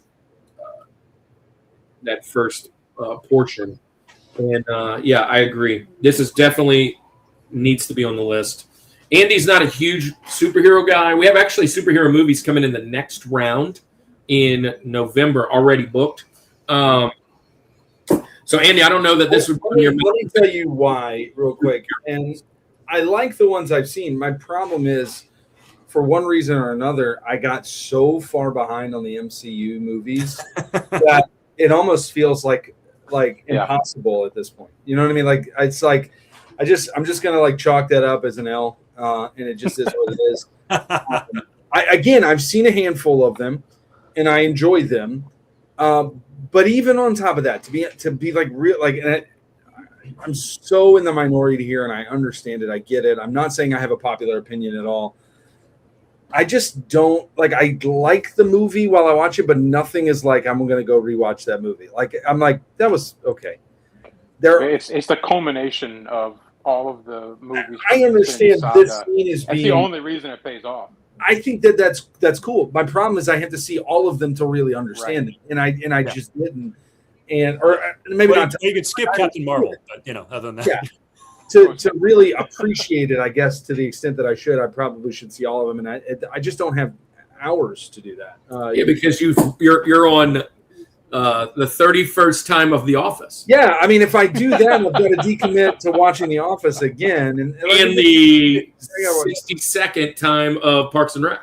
Yeah, you're right. So. Whereas my wife and I just watched through the Infinity Saga last year again, so it was like but it's a 22 movie commitment, right? That's a big deal. I can either watch 22 movies or I can watch Parks and Rec 15 more times. It's like I've got to pick one or the other, and it is what it is. I don't know. I'm there with you on that one. Parks and Rec. Yeah. Priorities says that's exactly right. MCU has been trying to top that scene since Endgame. And I'll tell you what I do really like is some of these kind of like outside of the MCU kind of superhero, like obviously it's being DC. I really like this Robert Pattinson the Batman, where we're going with this. I enjoy it because it's totally different than what you see in other things. I may be getting the minority, but I love it. I'm looking forward to this next one. Whenever it does happen, you're showing your hand for the superhero top four. And I'm not saying that would necessarily make my top four. I mean, I like some other Batman movies that are very unpopular too. I saw the Batman episode. Yeah, you do. Okay, there you go. So you know where I stand. Chill out. I forgive you, but if that scene doesn't make it tonight, Andy, we're not friends anymore. Chill out. Yeah. Good stuff, man. All right. Well, I agree. It sounds like you agree too, Ben. Oh yeah. I know you're kind of into this scene. Tell me about this a little bit, and then jump into yours.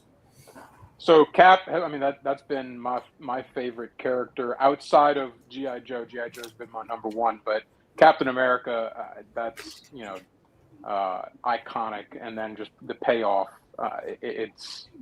I remember being in the theater in 2019 when that came, and Thor and Thanos are going at it, and you see Mjolnir start to rise, and you can just feel the electricity from Thor's hammer coming through the screen into the audience, the entire scene, and I mean, it truly incredible scene.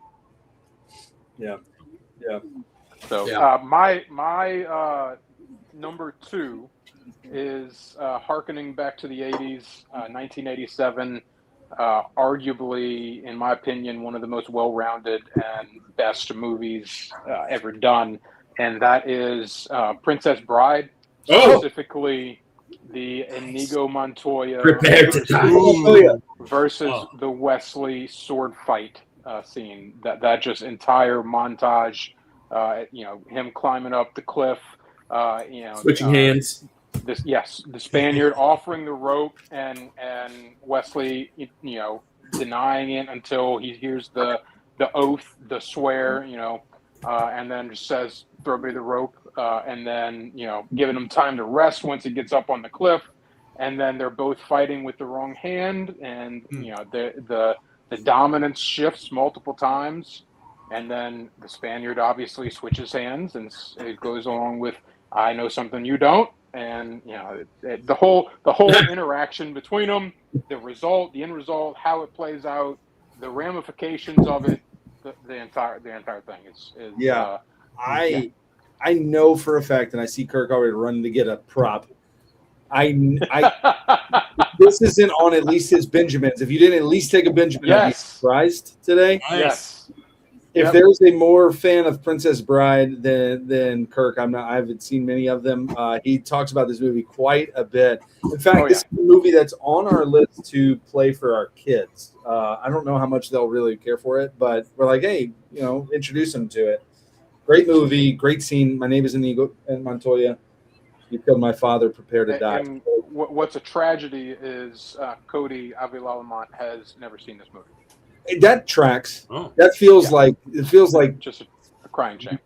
Is he just resisting it now? Like he has every opportunity to watch it. Oh yeah, absolutely. It's not like there's two of these movies that he's. This is one of those movies that I don't remember when I started to love it. I didn't really remember watching it as a kid. I don't just one day. I'm an adult. Yeah. I just remember one day I'm a fan. I love this. Yeah. And I don't remember the first time I watched, the second time, the 10th time. I love the whole Fred Savage scene of Columbo reading it, Peter Falk, and reading that. My dad loved Columbo. That just rings in my head. And I love the whole storytelling. And I think, and I've written a fun book that I haven't put out yet. I actually told my wife the other day, I was like, you need to read this book so I can get it edited and do what I want with it. But I've written a fantasy, almost allegory that I want to be a 3-part thing. And where it stemmed from is watching Princess Bride and watching Peter Falk read to his grandson and me reading to my kids. But I didn't want to read to my kids, so I made the story up as we went and just let them be a part of it. And that's where this scenes come out. I love this. I love fantasy films. I had a scene from this potentially, but it wasn't this one. This was the one that was in all the lists. But there was another scene or two actually that I could think of that I potentially there's would have. Several. Yeah, there's several later. But highly quotable, great movie. Fantasy films, it's in there for me. Comedies, it's in there for me. I just love this whole story. So I'm glad you put it here so we can talk about it. This was another one of those where I actually, at college, I discovered it in college, and all the freshman girls were watching it nonstop, which kind of made it a turn off for a while. It seemed like this annoying thing that was always on. So I had to actually sit down and watch it. I probably saw bits and pieces of it. I saw it out of order before I ever saw it in order.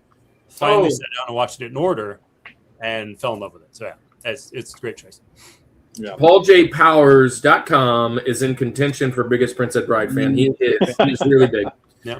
Hey, welcome in, Jason Tuttle.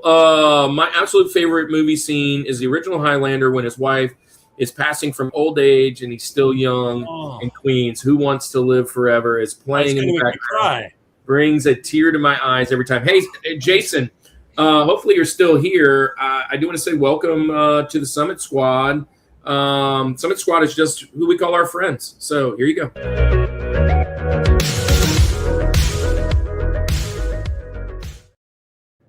Now, Jason, you're on the Facebook side. I can't send you a wrench on the Facebook side, but if you come on over, if you want to the YouTube side, definitely will. Jason was a vendor this past STC. Yes, Legos had an awesome booth. Yeah, he had a great booth over there for sure. The purchase that we made was at his booth for my kids. We bought those little Nido squishy thingies. So that was Francisco brings up a good point. He's excited to see Henry Cavill's Highlander take. There can only be one Highlander. With Russell Crowe. Also, I heard that he's potentially going to do a Voltron take. That's in the mix too, Henry Cavill. So good pick. Inconceivable that was just picked right now. Good pick. All right, Andy. Yes. All right, the one and the two, Kirk. You know me, so I'm not going to shock you. All right, I know one of them. I probably know the other one too. Yeah, you'll at least like not be surprised by the movie. I could pick any scene from these. My number two. These next two are in my top two movies of all time, and they just interchange based on my my mood. Whatever you could say, 1A, 1B. If I'm feeling a little bit more serious, I'm going to go with this one. Every single time this movie is on, even if it's halfway through, I'm stopping what I'm doing and I'm watching this movie. I can't tell you how many times I've seen this one. Great cast. Another movie, again, just like everything that I'm picking today, and many of the movies we're talking about today, I could pick any number of scenes from this movie and it would be iconic. But when I think of movie, when I think of the climax of this movie, when I think of the payoff for everything that's been leading up to it, when I think of the build-up and then the payoff, right? It just everything about this. It's this one scene. There's really the character's not saying any words, but he's giving every ounce of emotion of what this moment means. I'm going 1994, I believe. I'm going with an adaptation of a Stephen King novel. I'm going Shawshank Redemption. Andy Dufresne makes it out of the sewer. It's pouring down raining. He rips his shirt off and he's looking up at the sky with the zoom out. That scene is one of the greatest scenes in movie history. I mean, everything, like we said, the build up, the 20 years that it took him to devise this plan and to work it out, to slowly chip away at the wall and cover it with his poster and then just the scene where he's on top, he's finally made it all the way through, and then he's banging on the sewer pipe to break an entry into it, but he's waiting for the thunder to happen for that to go on. The crawling through, the narration that's happening from Morgan Freeman during that whole time, and then like we said, you know, he crawls through however many football fields he says it is worth of the worst smelling, you know what, and then it's just that moment of I'm free. What an iconic scene. Easily one of my top two favorite movies of all time. Again, I can mention so many different scenes. We'll do a veteran move here when he goes in and he sneaks in and he plays the opera music, and he's just that great scene. I mean, we could talk about so many different things that are happening. The suds on top of the roof scene, just great stuff. But I'm going to go with this scene. Andy Dufresne finally escapes from prison, and this is just a great movie. It's so much so that I'm going to go put it on probably when I'm going to tell you this right now. Oh wait, I missed getting it for you. Oh yeah, it's at my office. I know where you're going. The Zihuatanejo scene when he finally gets out there. I mean, the grocery store bagging scene. I mean, so we have a connection with this. My wife did a ministry, and this was actually buried in the backyard of that ministry when we both went through it, and you had to dig it up. Just like in the movie where Andy finds the box. Not Andy, but Red finds the box that Andy left. You open it up, and there is a letter in here to me. And you have one to you, obviously, about things in ministry, which is just amazing how you can use. And James, you know how this is. Everything is a really good parable if you look deep enough. But this is an excellent movie as far as parable goes, and the redemption story, and just friendship and relationships, and all the things that he does in this movie. This is the culmination. I don't have this on my mountain because I knew you were going to have it. That is the only reason it didn't make it, and I wanted to have something else different than you, because you've mentioned it before. This is your 1A, 1B favorite movie, so I know where you're going next, which I can't figure out which one you're going to pick in that movie, but listen, here's the thing. this is a great scene. Him climbing through that sewage pipe and just the rain scene alone, right? As he's pulling his clothes off and he's just like he's doing that whole number. But there's so many other scenes, right? Where he puts his feet up and he plays the music, right? Yep. Where Red and him meet on the boat. But my favorite scene of all time is when Red writes his name next to the oh my gosh, I got chills right now thinking about it. That is so, it's just such a crazy movie. How awesome and things. The sharing the beers on the top of the roof, the dropping the dust all the way through, him throwing the rock through the poster. It's just an amazing movie. And there's salvation comes from within, and the hammer is in the Bible. I mean, golly, it's such a good movie. Yeah, I knew you were gonna have it. I was prepared, except I didn't have my box ready. So, funny story about that movie. That was another one where I've been doing film and theology stuff for 25 years, and at some point it became apparent. Popcorn Theology guys, when the two original hosts had me on, we realized I'd never seen it, and so I actually didn't. We actually only broke that last year, so I only saw this. So I knew I knew the story, I knew all the parallels, but I'd never actually seen it, and it sort of became a running gag. So if I ever saw it, that would ruin the gag. That the film and theology guy had never actually seen one of the most spiritually metaphor, sort of parallel visual. He's almost rebirth as he comes out of the sewer and the rain's washing him clean. So we broke the streak for a special episode last year just because because I have to see it. We can't keep the running gag that I've never seen it going forever. So I've actually never seen it. No. Then next meeting. Hey, we have a small group together this weekend. We're just going to change the plans. We're just watching Shawshank. There we go. Wow. Yeah, you better watch out. I really like this movie. It is a really, really good. It is. At one point, my co-hosts were threatening church discipline or something if I didn't see it. I will say this, it truly is one of the greatest movies ever. It really is. Oh, yeah. And I've never read the book. It's from a novella, right? It's just a little short book. Yeah. I would stand on that mountain and say, it's one of the greatest movies of all time, for sure. I love this comment here. That Dufresne is subsequently captured ends up with Michael Clark Duncan in the green. I still haven't seen it. Thanks for spoiling it for me, Andy. Well, 1994. I mean, you got some time. You've had 32 years, to see the greatest movie, one of the greatest movies. But yes, sorry. And all right, so I'm up, right? Yes. You're talking about favorite movies of all time. Andy, if you might not get this movie immediately, but it's going to be like, oh, yes, he's said that in the past.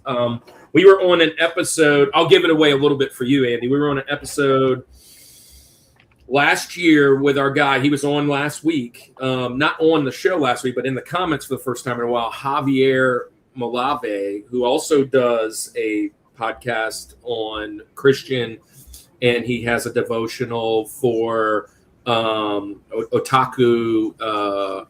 for anime, and the otaku devotion. Anyways, it was his episode that I said this movie, and it was my George. If you can remember, Andy, that's where we're going. But that episode was crime movies, or movies that are crime. And this, to me, is cinematically probably the greatest cop and bad guy movie, in my opinion, of all time.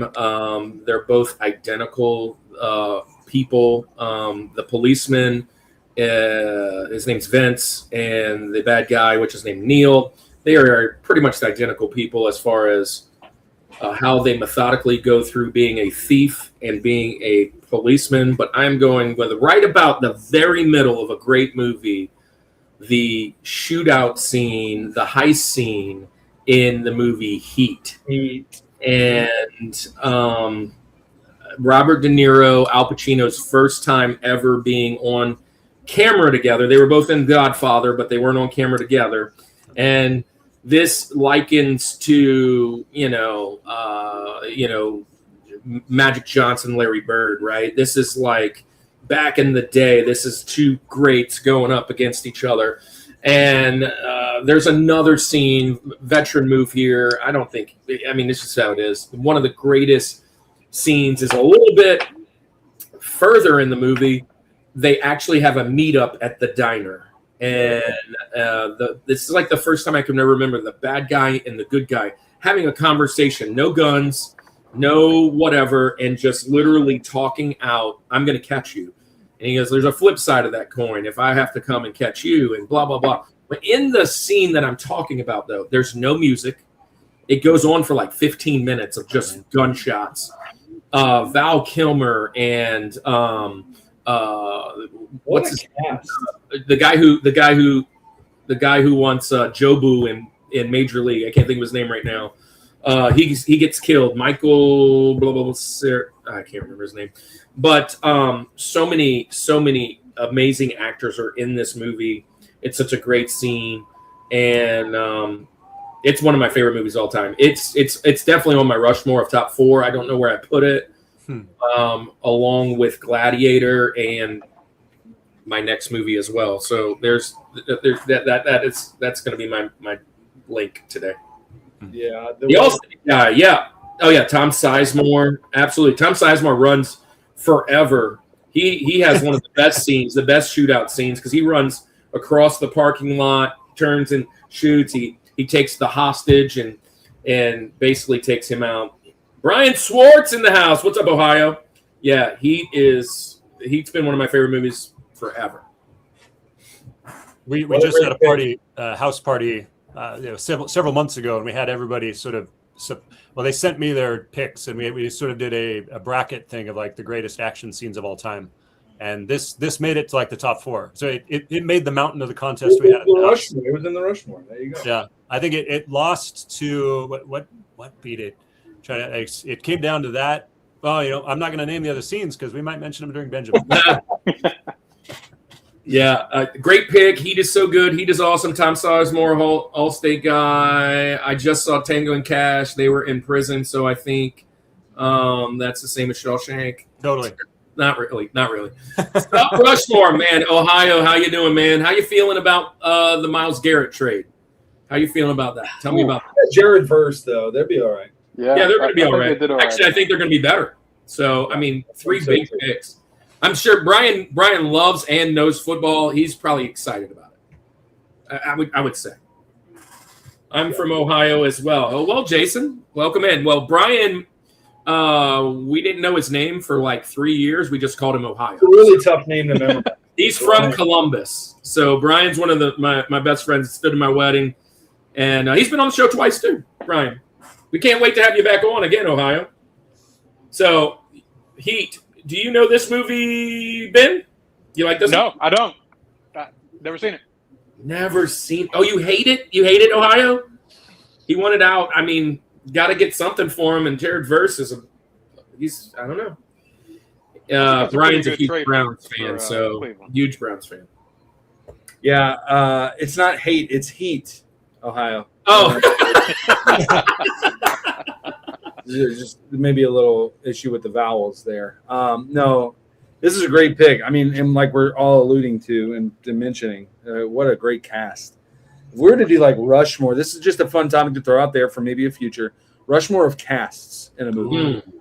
You know what I mean? Like just overall cast. It'd be a fun potential topic to talk about. So yeah, there's some movies that it's just ridiculous. Like you talk about like some of these.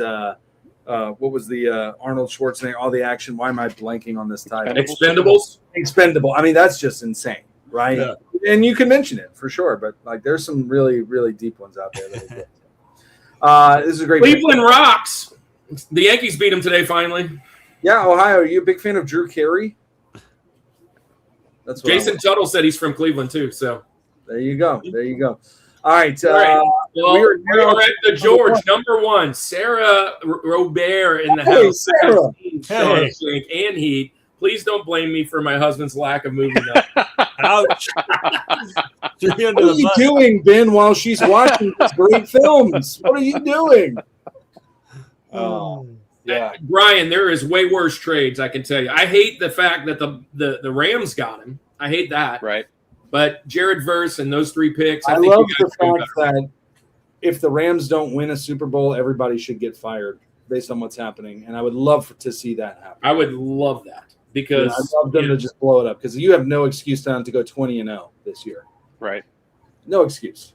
All right. Well, let's get We'll get off of the football talk. yeah. James, you're up. What's your favorite movie scene of all time? Oh boy.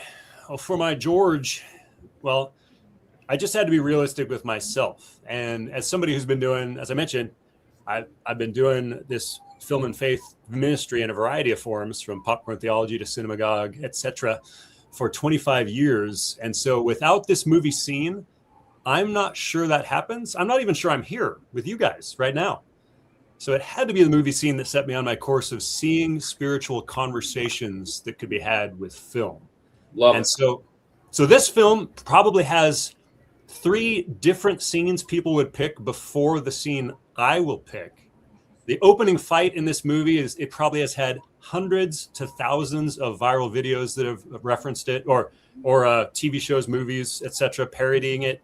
The climax scene is often on people's lists of favorite scenes, and a scene right about the beginning of the 3rd act. But my scene, an aspect, actually, the scene I'm talking about, it's actually used nowadays, even still 25 years later, the concept in it is used to actually apply to political ideologies. So it's a moment of awakening. It's a mind-blowing concept film, and it's right around it was 1999, turn of the century, in the shadow of Y2K. I'm talking about the red pill, blue pill scene in the Lawrence Fishburne, one of the great voices of our time, right there with James Earl Jones, Peter Cullen, Optimus Prime, right? He's like, you've felt it your entire life. Something's wrong with the world. You don't know what it is, but it's there, like a splinter in your mind, driving you mad. And he's like, and when he said, it's the world that has been pulled over your eyes to blind you from the truth. To a guy who'd only really got passionate about his faith for about a year before that, it's like instantly 2 Corinthians 4 springs to mind. The God of this world has blinded the minds of unbelievers to keep them from seeing the light. Of course, Neo says, what truth? Morpheus says that you're a slave like everyone else, born into bondage. And so then he takes the pill. He chooses to know. He falls down. Into the water like a baptism, raised to walk in newness of life. Plus, just the whole concept of the Matrix concept has been copied in 25 years multiple times. But people at that time, like when you're experiencing that, what it was hard to get your brain around. Like it was a brain-bending moment. Copied, it's legendary and iconic now. But you could feel your brain being stretched. And but both the spiritual and just the brain-bending science fiction moment that represented of Neo's rebirth, that scene is my George. I absolutely love this. One of my favorite parodies was, I think it's 2003, the MTV VMAs, Will Ferrell as the guy, and he was in the Matrix. There's a funny little opening intro of that, and vis-a-vis, i.e., ergo, like he just uses all these. Anyway, but this scene, but for real, what a great scene! What a great movie! There's, like you said, potentially some Benjamins that are going to be thrown out there, some other scenes from the Matrix too. Yeah. But I will say this is great. Are you taking the red pill or the blue pill though? That's what I want to know. On the, you want to be blinded? Do you want to just know where are we standing at? I took the red pill, man. That was Yeah. 1998. I'm dyslexic. I can never remember which one stands for what. Yeah. I'll take the which Flintstone vitamin? What's the chewable one? Yeah. Even just the shot, you see the reflection in the glasses, but there's a different pill in each reflection. There's just for craft perspective. I'll throw this out. This movie is on my Rushmore movies, for sure. So that's Heat, this, and Gladiator. There's 3 of my movies if we ever do it. This movie I love to death. There are so many scenes, and this scene is amazing. It is it's groundbreaking to me. The stuff that happens in this movie is groundbreaking. To me, it showed Keanu Reeves in a whole different light, which vaulted his career. But the storytelling, this is, I don't know that I've ever watched a movie in my life where I've gone, like been mind blown and just can keep thinking about the different paths it would take you. I mean, like, I wonder if, like, especially before knowing him, going, yeah, I wonder if we really are in the Matrix. You know what I mean? Like, what if that is really kind of something true? You know, art, we always reflect art reflects life type thing. And it's like, there's so many things, like, you know, whether you're watching some other technological movie like Back to the Future or whatever, and there's all these like little things, and you're like, Yeah. I wonder if that could happen. This is one of those where you just sit back and you're like, man, I wonder. And Simulation theory, right? the simulation theory is just so overwhelming to think about, and it's really cool. But I love this, that you picked this. I love that you reflected it back to scripture, because yeah, definitely it's such a big deal. It's such a big deal. I ran and started. I ran to my pastor at the time. I was just like, I said, can you even believe that this? I saw this movie and this scene and that was the pastor at the time just looked at me and he's like, huh? I just watch movies for entertainment. I was like, okay, I'm going to spend the rest of my life proving that it can be more. Yeah, I don't. Yeah, I don't know what to say. Or maybe that the definition of entertainment is too narrow there. That's all. Yeah. Because I would say I would just watch movies for entertainment, but what entertains me is different. Yeah, that's yeah. Wow. True. Jason Tuttle comes in hot. Number 1, True Romance. Number 2, Highlander. Number 3, Tombstone or Christmas Story. Wow. All right, Andy, what do you think? I mean, it's great. Matrix, fantastic. How about you, Dan? Kind of like you said, though, like I don't know how much I've watched The Matrix. I mean, I've certainly done it since I've like come to Jesus. Like, so like it'd be interesting to go back and watch it knowing this. Like when I watched Matrix before, it was just like, wow, this is really cool. And like, I got to think about this. However, thinking movies aren't typically my my go-to, as you will see in my George in just a minute. Yeah, Andy doesn't like to really sit and he's kind of like your pastor. I just watch movies for entertainment. Well, you know, I feel all movies are thinking movies. Yeah, no, they for sure. Well, I don't know about my George. I did a film and theology event on Napoleon Dynamite. Okay, well then mine may work. So it's, who knows? What do you think? Ben, you like Matrix?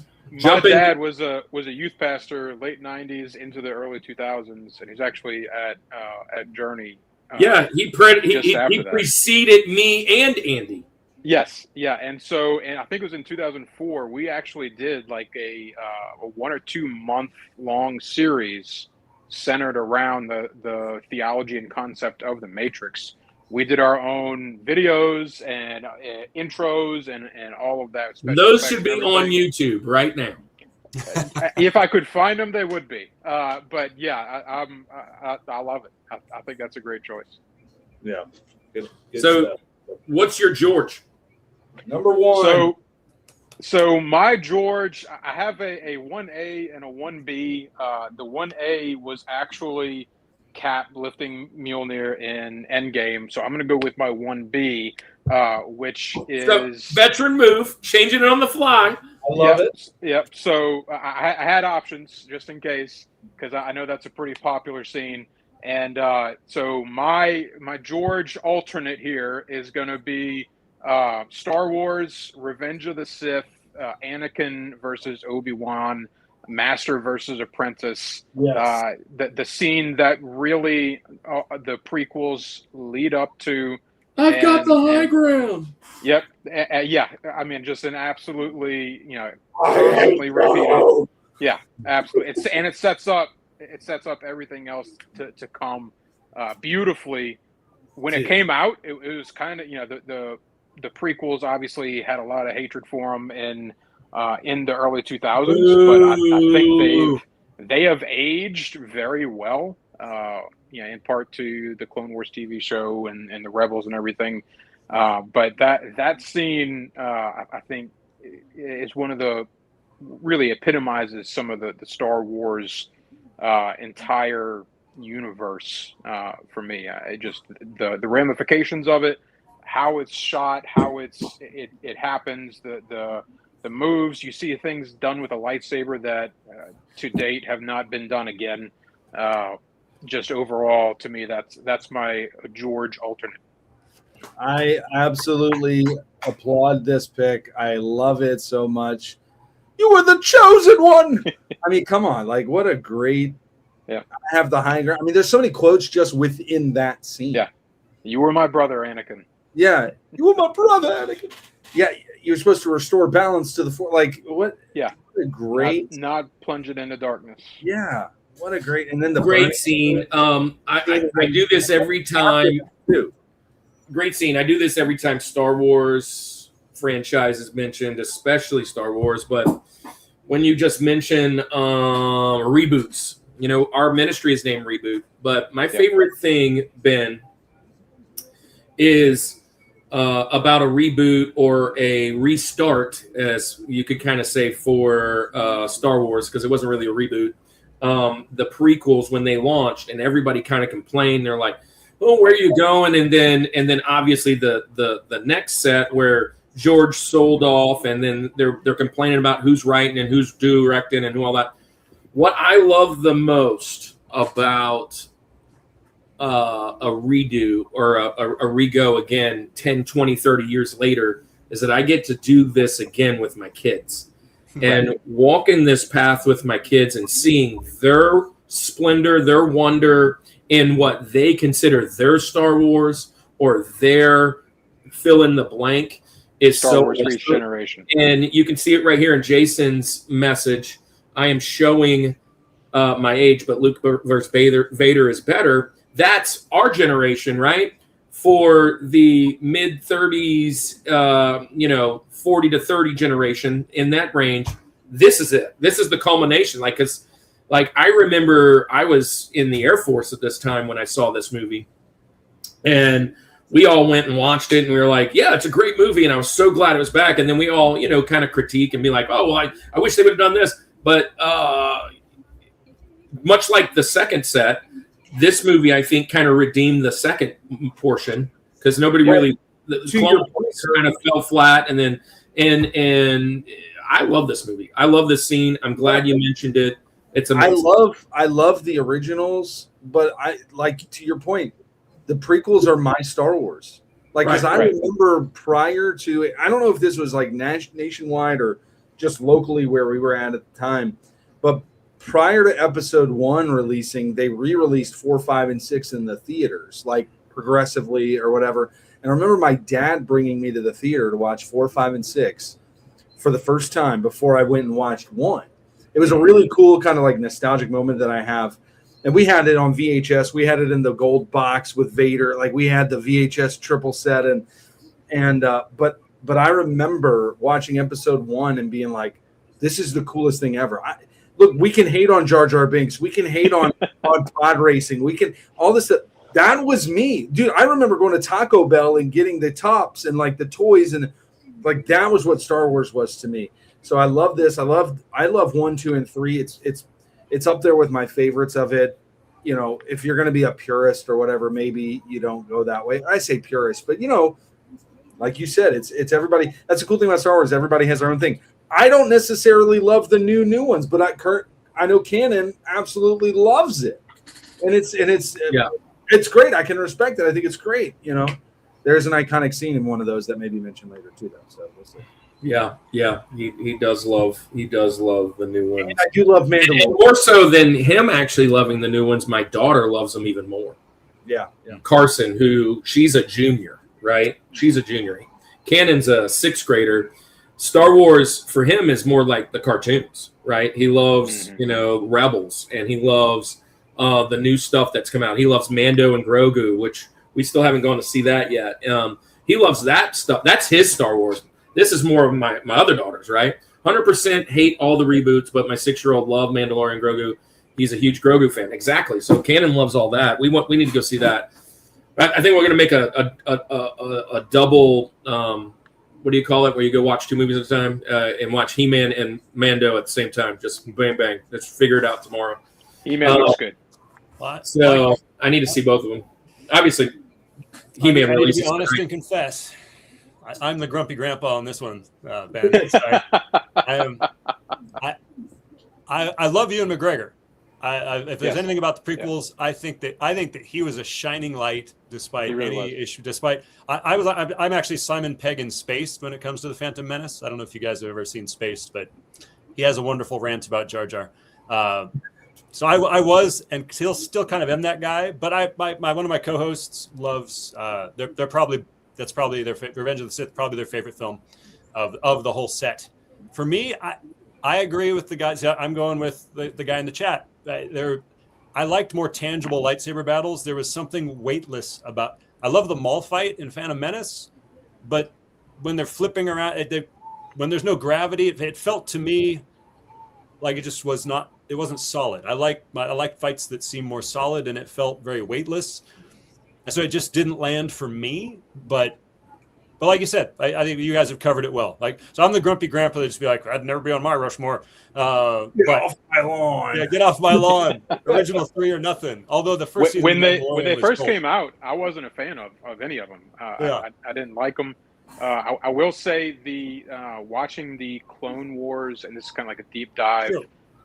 Watching the Clone Wars TV show, it was made for kids, but the stories in it and the progression of the series, and then going back and watching the actual prequel movies completely change your viewing experience of them as a whole, in my opinion.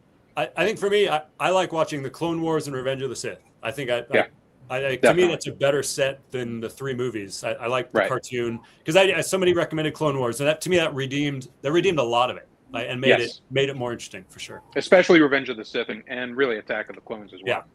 Yeah. Good stuff. Good pick. Good picks, man. Star Wars, man, way up on my mountain. Franchise George. We've talked about franchise. This is George. Hey, so Andy, what you got? Yeah, so this is the one that, hey, I would love to hear James' take on how this in this one, although there probably is, you think about it. But, man, this movie is always my favorite. It's just absolutely, it's everything. Again, if Ferris Bueller kind of like made me who I am, like Wayne's World was doing that too. I just gave it away.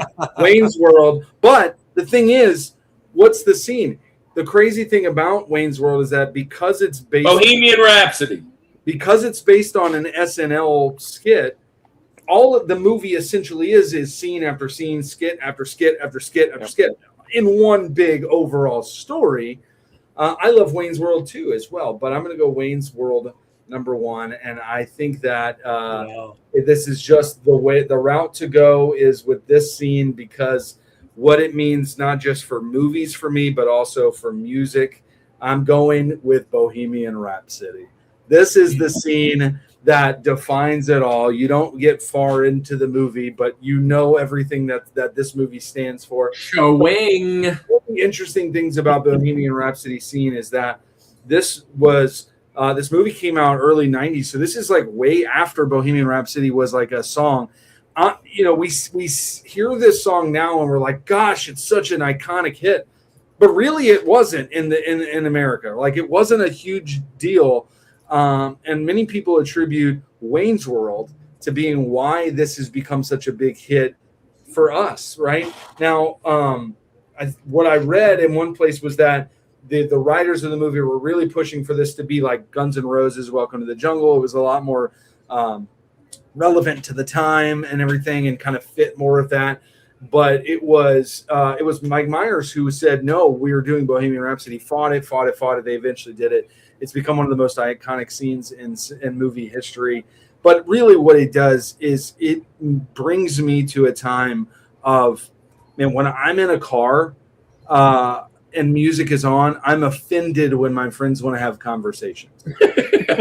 I'm putting this song on because I want you to hear it. or also we need to belt this thing out, right? Like that's the only thing we have here. This song, I mean, it's made it to where when you hear Bohemian Rhapsody and it gets to the oh me, your head banging that part. I absolutely love this. I love what happens in the middle of this because there's kind of a pause in it when they pick up their buddies and their guy in the back is just drunk out of his mind and he's going to throw up. And one of the most iconic lines, which there's a billion lines in Wayne's World, but when he says, hey man, if you're going to spew into this. He gives him the little water cup and, they're talking to the cop at the donut shop. And man, I just absolutely love this scene. It's been done so many times. I could pick any way. This was the movie where I said I could just say, hey, what's my Rushmore of Wayne's World? That would actually make this list more difficult for me. How do I narrow it down to my top 4 scenes from Wayne's World? I don't think I could do that show in good faith. I really don't think I could. But this scene is what it's all about for me. No Stairway to Heaven. Denied. So going a little Wayne's World action. All Fox right. and Baby, that flipper did that. What a great scene there too. I mean, what is it? It's a gun rack. A gun rack? A gun rack. I don't even own a gun, let alone that would necessitate an entire rack. This is the movie that really ticks my wife off. I can never watch it with her. It's my favorite movie of all time. But I'll quote it from start to finish, and I'll quote Wayne's World 2 from start to finish. It's equally Dreamweaver. Oh wow. Well, listen. Fighting, huh? I knew you were going to have this on your mountain. I know this is on your mountain of movies. I wasn't sure if you're going to pick a scene from it, but it is worthy. It is worthy. We're not worthy. We're not worthy. Rhapsody would be one. My favorite scene, though, from this movie is the ending where. Well, let's do the Scooby-Doo ending. Yeah, and do it all over again. I love that whole ending. So I tell this story all the time for anybody that's new in the chat.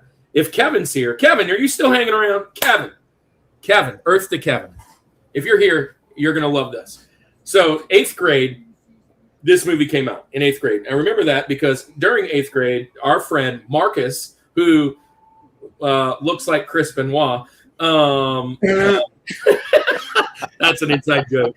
The action figure, actually. But anyways, he wrote on Miss Ladner's board at our school at St. Margaret Mary, hey, everybody meet at Movies 8 tonight at 8 o'clock and go watch the Wayne's World. I never really watched Saturday Night Live, didn't really watch Wayne's World, didn't really watch any of that jazz. But I went because all our friends were going. And I went and I was like, I don't know. I was kind of like, I don't know what I'm watching. So I missed half the jokes. But it was hilarious. And it was a great time spending it with like the whole 8th grade class. And we were all there. And leaving there, I was like, I don't know. Everybody was so pumped and jazzed up because they actually watched it. I was like, I don't even know what I really watched. But it's kind of that generation's Blues Brothers type thing, you know. Great movie. I know you love it. You always call it out. But good scene, too. The when they start headbanging is great. This is probably this was college, so I remember being with like we'd be watching this. We watched it in the theater, and then we watched it when it came to video. And you would just all your friends would be singing it and doing different parts. So that was a huge part of college life. But I will say, and maybe your wife will respect it a little bit more. Wayne's World can be seen as an allegory for guarding the sacredness of your gifts against the the corrupting allure of idolatry. Right? Rob Lowe offers wealth and fame and comfort, but they have to sacrifice their ethics to do it. So there's very much a spiritual message there, right? That's almost a David versus Goliath story there. I like what you did here. And I would have gotten away with it too if it wasn't for those meddling kids. Yeah. Cassandra. Good stuff. Good stuff. But that's the scene. I don't think of it like that. That to me, like culturally, there's no bigger moment than them singing that. Yeah. The scene where they're doing like the the commercials. You're The right. suck It is cut. the choice. And it's the choice of a new generation. Oh yeah. It's Little. like some people just do stuff for money, man. That's just not cool. Like, oh man, absolutely. Little, yellow, Ben, different. yeah. Man, I can't think. I have a headache. Here, take one of these. Tiny, yellow, different. We say that all the time. My wife and I are literally like, if we're taking medicine, I'll say little, yellow, different. Well, I'll finish off this mountain and get us into the Ben's muted. I'm Ben. interested. Have you seen Wayne's World? Did your dad do a series on Wayne's World? I have definitely seen Okay, it. good. No, he did not do a series on it. I think my mom That would be awesome if Coach did a lesson on Wayne's World. Yeah, I think my mom. Speaking of that, probably Andy, would've when are killed you him doing a lesson on Wayne's World? before Pastor Doug fired him? Would be my guess. Hey, also, we're not worthy. They demonstrate humility. There you go. Actually, did you know that it's pronounced Milwaukee, which of course means the good land? It has been a very long time since I've seen that movie. I think I'm gonna have to brush up on that. Alice Cooper scene was hilarious, says Steve. You know, Oh, yeah. well, another quote, and then we'll get to yours. I could quote Wayne's World all day, but I always say like, "Hey man, my girlfriend's in there." Dude, you're stealing my pick. Hey man, lots of guys' girlfriends. Yeah. All right, Kirk. You're George, number one. Andy. Yeah, so I have a lot of ways I could have gone with this, and this is the first scene I thought of. It stayed the test of time. It stayed at the very top. Now, the problem that I have with this scene is that Ben didn't say it, honestly, because I'm because I'm going 1988, 80s, Empire Strikes Back. No, I am the father, and So that is actually. I am going with my generation's like most probably the biggest twist, but the culmination of two great movies, Star Wars, Empire Strikes Back, and if I'm being honest, no, Empire Strikes Back is not on my mountain of movies. If I was to have a Star Wars, it would be Return of the Jedi, because I was born in '78.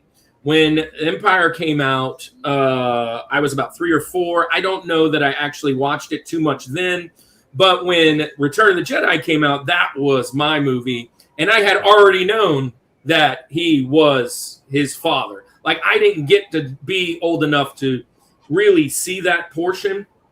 But if you think about this, Obi-Wan basically tells Luke, Vader murdered your dad.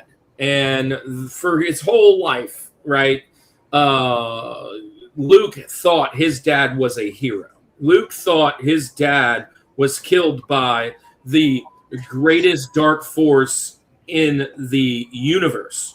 He thought, like, my dad went up against him, and his whole goal in life was to avenge and get that done.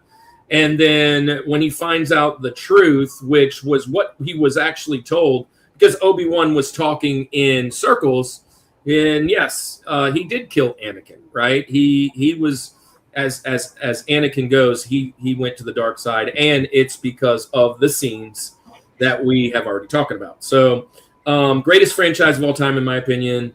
It's just what was supposed to be just a campy sci-fi Western type movie has turned into a generational phenomenon. And I can watch all the movies and not complain one bit. Every one of them, for whatever reason, I can see the flaws. I whether you hate Jar Jar or you hate the direction of the 8th movie and how they dealt with Luke, and or whatever the thing is, or you don't like certain cartoons. This is it for me, man. I love this franchise, and to me, it's one of the biggest pop culture things in the world ever, was when this happened. And it's turned into billions, right? So I'm going with no, which also is, one of those Mandela effects, right? Luke, I'm your father, which that's not really it. No, I am your father. So there you go. I'm going. What a great one! This is actually my first Benjamin that was taken away today. So, but it's okay. Mine too. Benjamin. It's the first one off the list. I knew it would be. It would at least be in the Benjamins. It would be talked about. Here's my little prop that I've got. I do have a Vader in here, so there's that. Lord Vader. That's all I got. But no, great one, obviously. Hey, so Bud was here earlier. We didn't get to shout him out. Bud Files, thanks for being here. We love you, man. Thanks for being here. Steve says New Hope was one of the biggest movies of my lifetime. Yeah. And again, those both New Hope and Empire came out while I was really young. I'm born in 78, so that was like 1 and 4.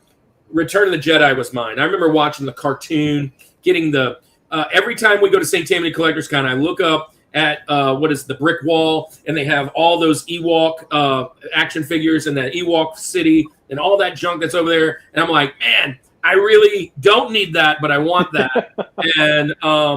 and yeah, that's just kind of my Star Wars. But you guys talked a little bit about Ben's movie. Talk a little bit about this one.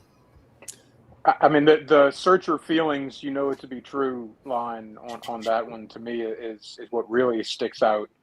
You know, and then the whole Empire would be on probably my George of movies total. It probably, if not one, it would be 2. I will acknowledge that it's probably the best of the series. Yes, definitely. But it's just not my favorite of the series. I want speeder bikes. I want Ewoks. That's awesome. Yes. Yep. Love it. It's and like I said, it's on my Benjamins for sure. It would probably be the first one off of there.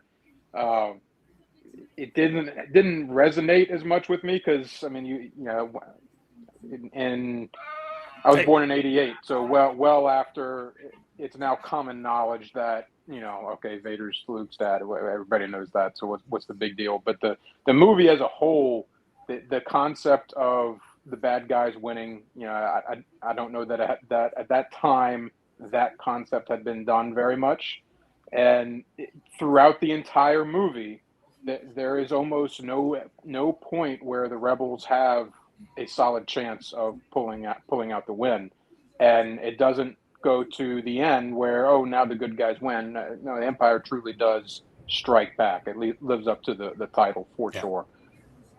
This actually, when you said movie scenes, when I settled on it just has to be movie scene, the first one that came to mind was this one, Kurt, for sure. Yeah. Even though it then got bumped down to number 5, when I just like, what am I going to think of? And next Optimus Prime, like as far as a shock in the 80s, I'm 1 year older than you, so I was just cognizant enough. So Empire was my first. I saw Star Wars, I think, on the re-release. That Tauntaun. I don't know what's going on. I didn't push the button. It's got a mind of its own. Cut him open. Yeah. But I have the sleeping bag of that. But so yeah, that probably had the most impression. That's why Han Solo was my guy. But no, best director of any Star Wars film, Irvin Kershner. The staging of that, when I talked about why this is my favorite lightsaber scene. So I think you get the scene from the start of the lightsaber scene to I'm Your Father. Like that's the scene. Tremendous. You first see Vader and it's framed almost like the machinery behind him makes it look like a web. When he says young Skywalker, all the way the cloudiness of the scenes, the real tactile nature of their fight, throwing the stuff at him, knocking Luke through the window and then taking off his hand.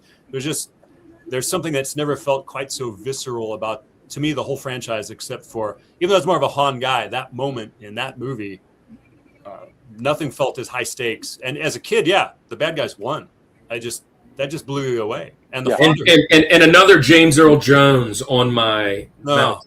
And another Harrison Ford mention. Yeah. So, that's 3 for Harrison Ford tonight. Earlier in the movie, Han tries to shoot Vader. Han shoots first, and Vader just deflects the bolt. Yeah. I mean, it's... Yeah. This is my 3rd favorite film of all time. This would be on my Rushmore, easy. So there you go. Yeah, nice. Empire is my favorite of all the Star Wars and one of my favorites of all time. So perfect. All right. Well, look, we're well into this. We need to get to these Benjamins. We're going to have Joe Rogan show up here soon. So let's do the Benjamins and talk about our honorable mentions.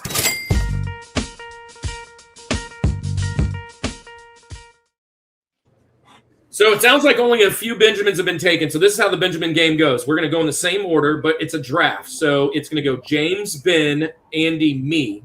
But then in the second round, it's me, Andy, Ben, James. And third round, it's back again and then back again, like fantasy football, if you've ever done that. So James, you get first pick and last pick. I get 2 back-to-back picks at the bookends, and you guys are picking in the middle. Now, here's the thing. We've done this 223 times.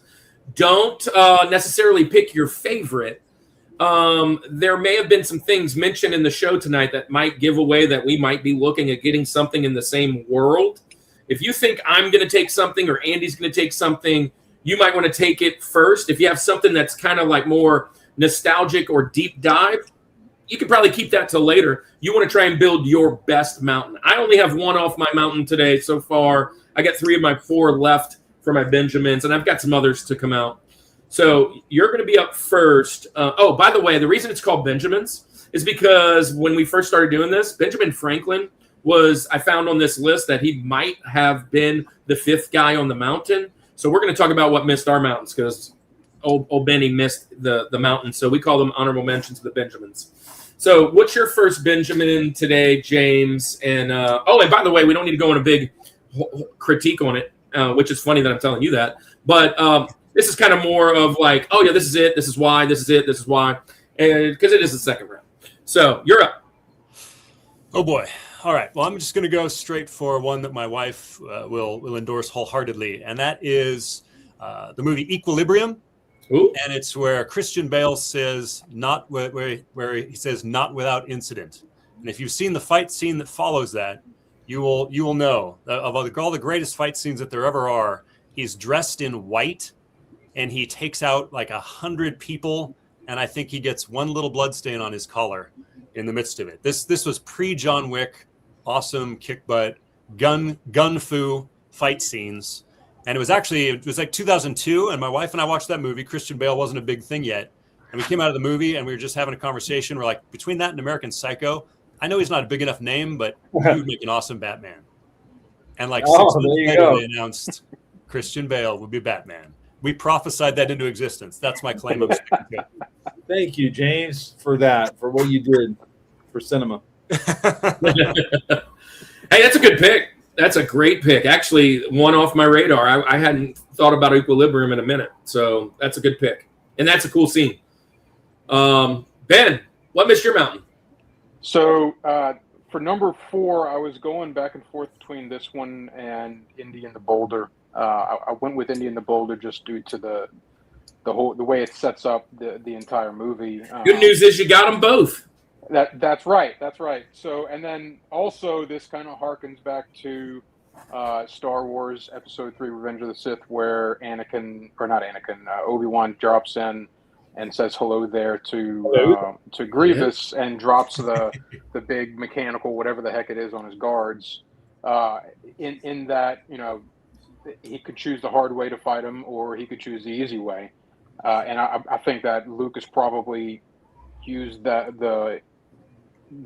reference based on what I would say my first Benjamin is, and that is Indiana Jones versus the Cairo swordsman when they're running through the marketplace, and he comes up to this elite warrior, and he's doing all these sword tricks, and he would absolutely destroy Indiana Jones in a sword fight.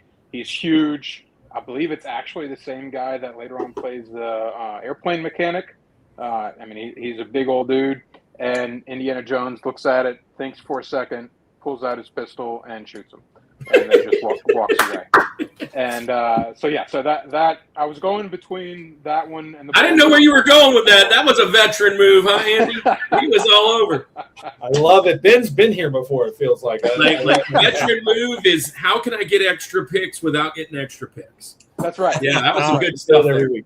We say not my first fantasy draft. Yeah, not my first. There you go. See. Hey, I love that scene. That scene is awesome. It's one of those just comedic things. I think it was actually a shift from the script because if I remember correctly, I think Harrison Ford was actually sick on the day of production, and they had this whole sequence mapped out, and he couldn't do it, and so they shifted it the day of production, to go to that scene, and I think they couldn't have done a better job with it. Yeah. Well, Andy, what makes your mouth? Oh man, where do I go? I'm gonna put this one up there because, well, no, you know what? I'm gonna hang on to it because anyway. This one's gonna be a nod to my dad. This was a movie that we would watch, or he would watch, and I would just happen to be in the room at the same time. And I'm just gonna say the quote, and I'm gonna say this: I know what you're thinking. Did he fire 6 shots or only 5? Well, to tell you the truth, in all this excitement, I've kind of lost track myself. Being as this is a 44 Magnum, the most powerful handgun in the world, and would blow your head clean off, you got to ask yourself one question. Do I feel lucky? Well, do ya, punk? Dirty Harry. I mean, that scene, well, it's just one of the more iconic quotes and scenes in movie history. My dad would say this all the time. We would watch it. I'm going to go Dirty Harry. Do you feel lucky, punk? There. Yeah, Yep. this Go wrong there. is an iconic scene, and it's also a Mandela effect, and many people get it wrong, and I'm glad you did really good job reading the script for us. That was all from my brain, actually, by the way. Yeah. Yeah, so there we go. Yeah, you're awesome. All right, cool. I'm just saying, you're great. Guys, what? What were we going to say? I think you got delayed. I think there was a glitch on your side. Oh. So A glitch. Well, yeah, let me get in here. I've got 4 great ones left. And I hope I can finish off with all these. Clint Eastwood, my dad, favorite too. My dad liked Clint, but he also liked what's the other guy? Death Wish. That guy. Bronson. Bronson. My dad loves some Bronson. Gosh, Charles Bronson. Yeah. Anyways, he did like Clint, but here you go. Hey, you guys, that's a good one. That's a good one. Way to yeah. Hey, but I'm gonna go with 2.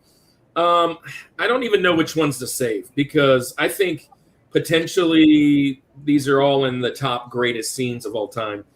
But another one of my favorite movies, I just mentioned it a few weeks back, Andy. I'm a teacher, guys, and there's a scene. Is Francisco still here? Is Francisco still here? Oh, there's Captain, my Captain. The monologue of Robin Williams in Dead Poets Society, where he stands up on the desks, and it's just it's a culmination of just a great movie that deals with a lot of you could write 10 sermons out of this thing. Yeah, oh Captain, my Captain, probably my favorite monologue of all time, but there are a couple other monologues that would go into this. Gosh, I just thought of 2 more. There isn't enough room. All right. Somebody that we talked to would have told us beforehand we should have narrowed this topic. Narrowed it down. Yeah. Somebody would have mentioned it and brought it up. All right. So I'm going to avoid this one that's even on my mountain, and I'm going to put this one right in immediately. The one that's in the top of my head. Favorite Christmas movie of all time. Yes. 100% my favorite Christmas movie of all time. And the scene goes, Aunt Bethany, can you say grace? Grace died 15 years ago. The last thing.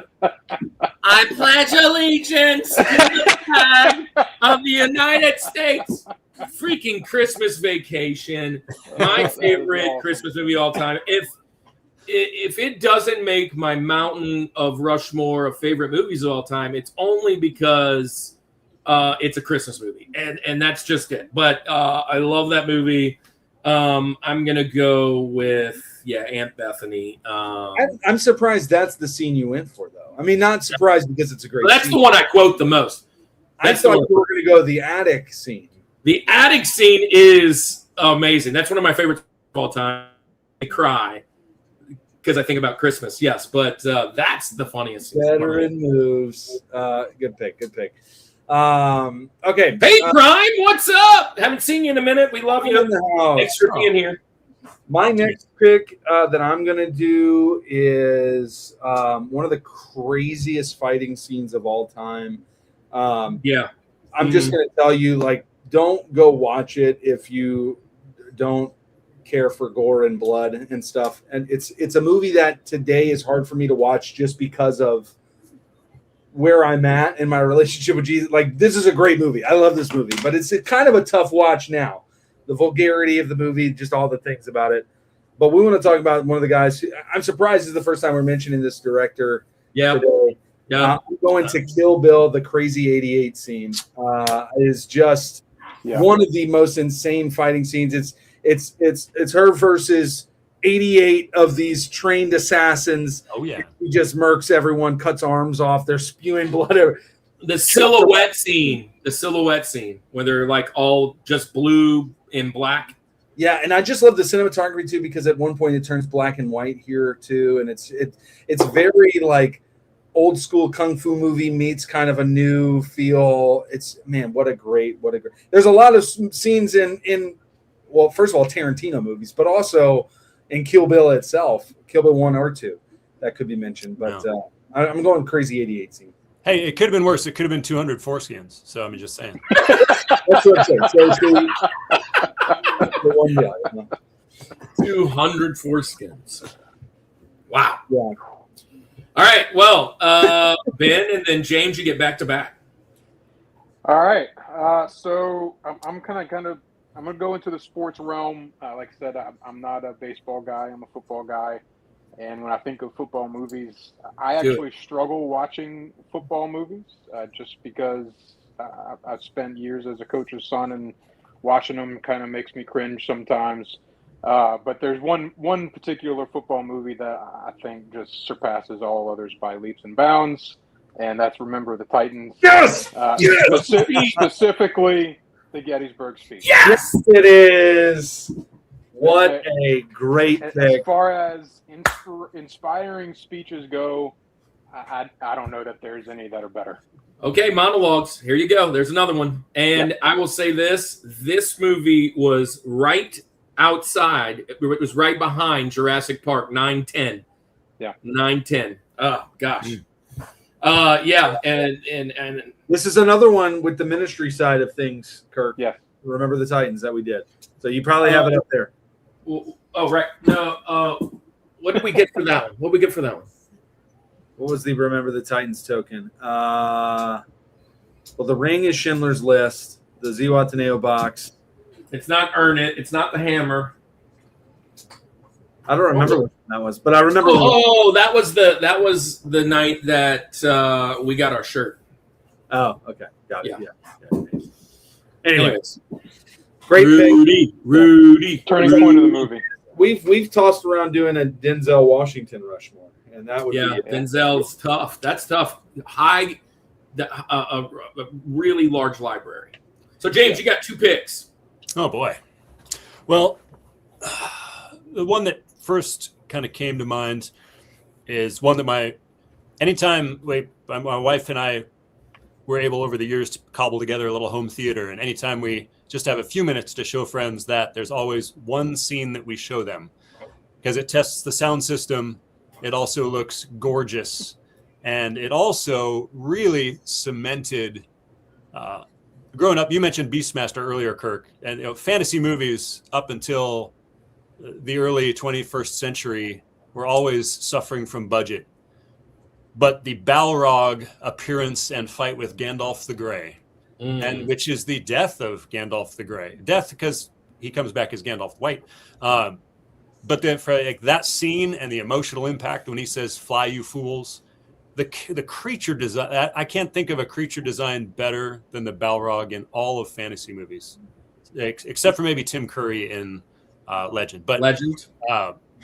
Yeah, but the Balrog fight and the death of Gandalf the Grey, and the emotional toll of everybody weeping, and then of course Viggo Mortensen has to just tell them to get up, and another scene that blew my mind away and then made me cry. So I'm right back there with Optimus Prime. I will say this movie franchise is also on my mountain of franchises. It's probably number 2. I don't remember what I put, Andy. Yeah.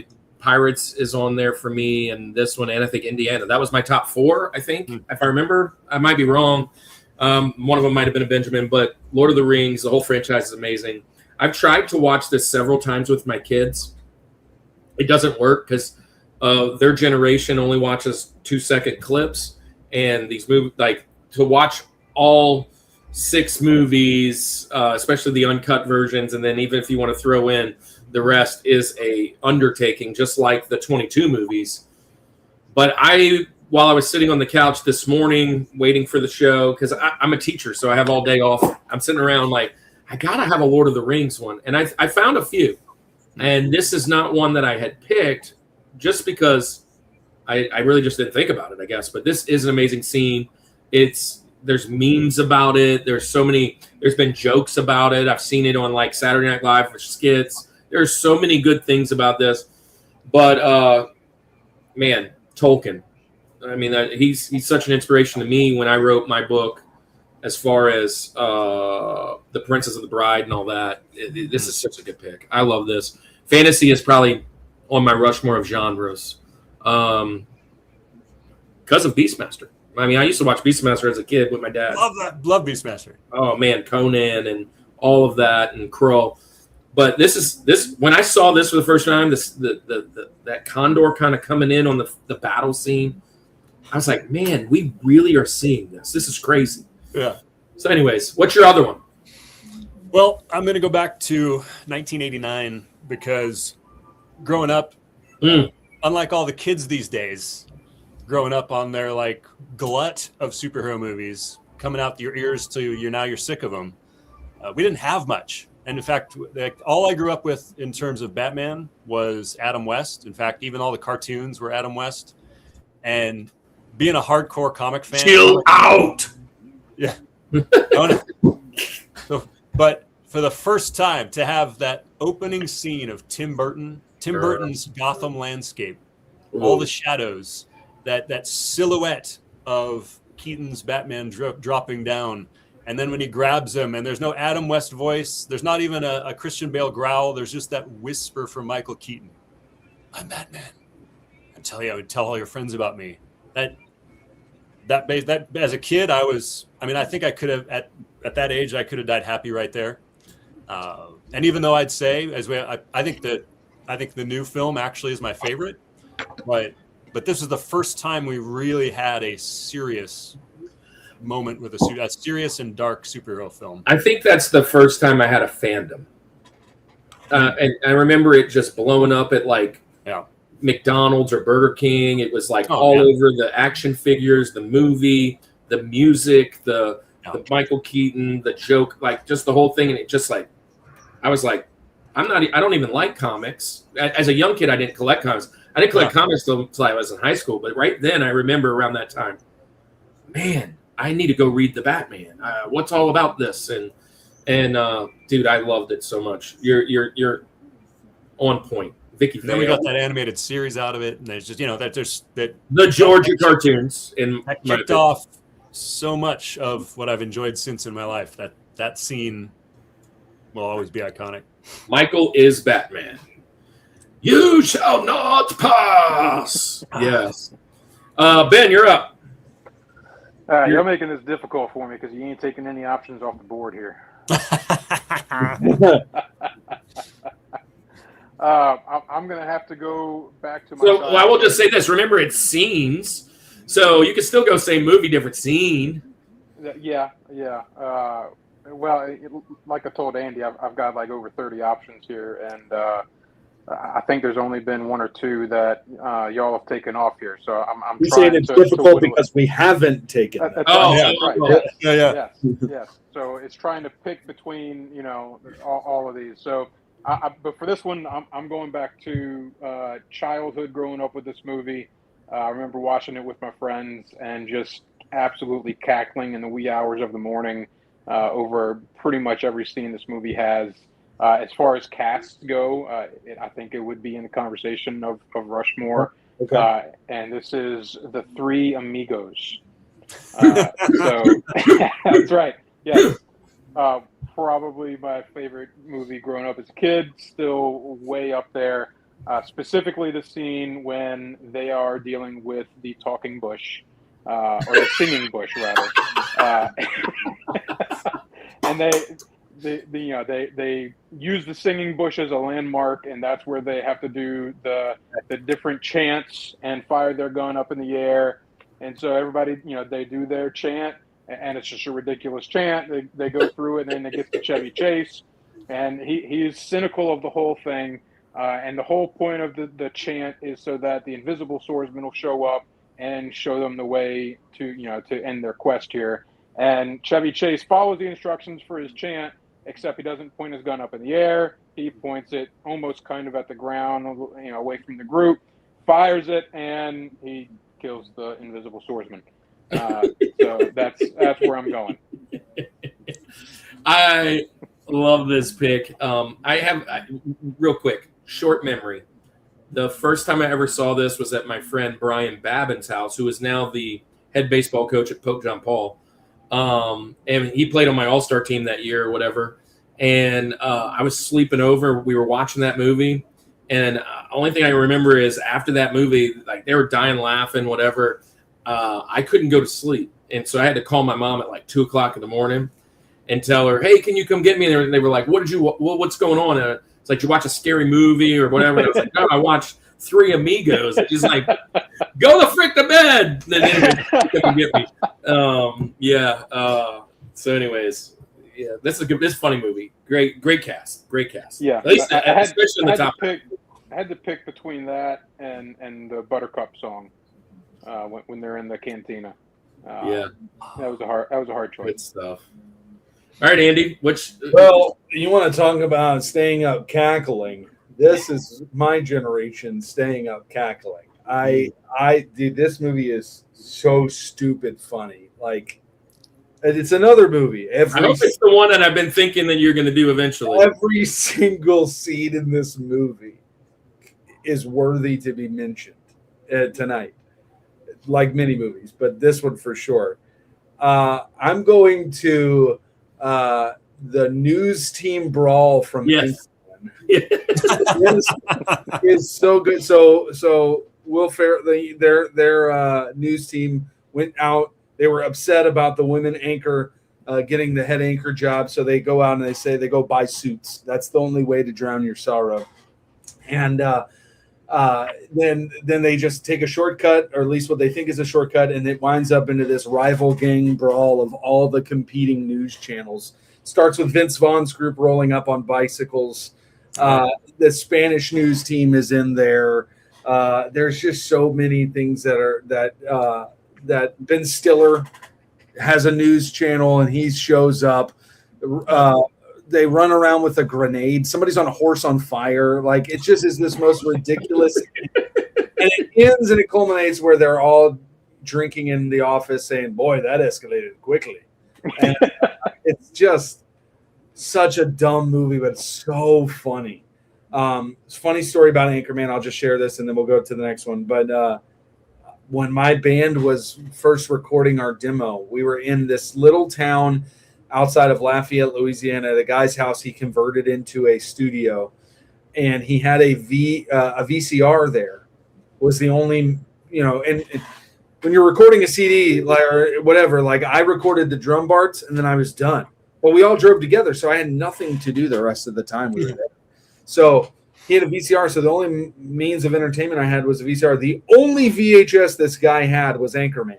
So we watched Anchorman 100 times. I'm not even kidding. In this week that we were there, on repeat, rewinding and doing that whole deal. And man, I absolutely love it. That's a great. I have so many left. I have so many left. All right, I'm gonna go with on my Rushmore favorite movies of all time. The movie was already mentioned. I'm going with a different scene. I'm going with The Matrix, and I'm going with the bullet time fight scene. Yeah. It's a cinematic change. It shows what the Wachowski sisters have now done. That's silly. The Wachowski brothers have done with the Matrix is just like some of that stuff was just the cinematography, the fight scene coming up the elevator, going through the whole battle scene all the way to fight Mr. Anderson. Yeah, like so Mr. Smith and Mr. Anderson just going at it. Yeah, it's going to be on mine. That was one that I moved off, and I've been moving it back and back and back and back. You already mentioned. I was like, oh, I could probably get it later. The other one that I want, man, I wanted Infinity War here. It's the only one I missed out, so I'm going to do. Gosh, I could do that one. I could do this one. You know what? I'm going to do this one. It's on my list because I think it was one of the most unique twists and just amazing things in movie writing. A director we haven't said yet. Usually you can only watch his movie once. You would have to watch this twice. I'm going with The Sixth Sense. Yeah. The reveal was that he was dead. And then you see all the things red. Way to spoil it, Kirk. What? Gotta say spoilers before you do that. Well, okay, yeah. Well, no. All the things are red, and then you go back and rewatch, and you're like, dang it. How did I miss this? Along with the rest of the world had missed it. And thought his wife wasn't talking to him. Yeah. And so it was one of my extras to kind of pull in, but yeah, I'm going to go with Sixth Sense. Yeah. Nice. I love this pick. Great pick. All right, my last one. Now, James, if you can pull out my spiritual lesson from this movie, I mean, you just win whatever the prize that we want to give is. Kirk, I'm going to say the quote, and I want you to finish it, okay? This scene is just so good. It's so stupid.